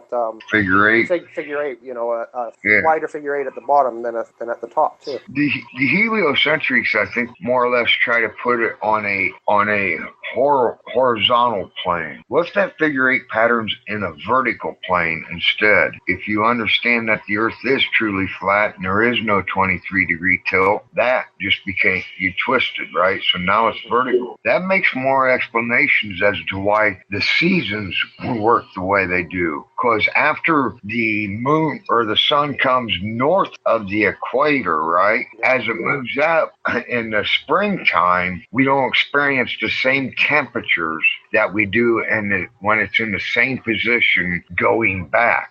That's why it's the dog days of summer are always in later summer, right? That's right. Yeah. So as the Analemma orbit went from the horizontal plane by understanding the Earth is flat, and now it's tilted that 23.5 degrees of the orbit, giving it elevation change instead of distance or east to west change. It's given it elevation change.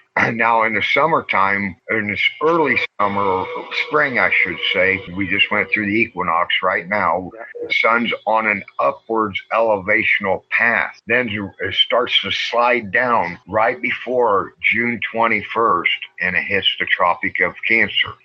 And then it drops even lower during July and August, and then starts to raise its elevation as it gets ready to go in the southern hemisphere. While the lower to the surface, the more heat. When's it hottest?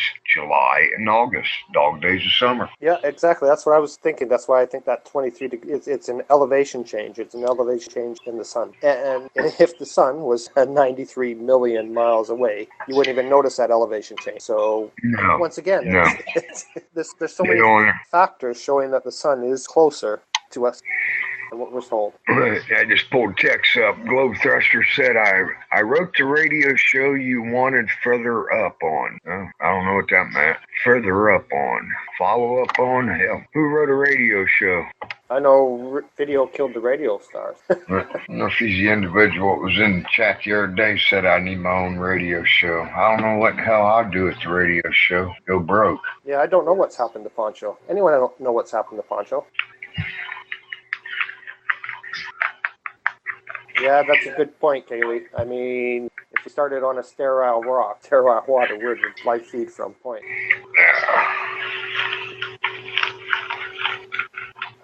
They just said you wanted the name of the radio show that Jaron was on.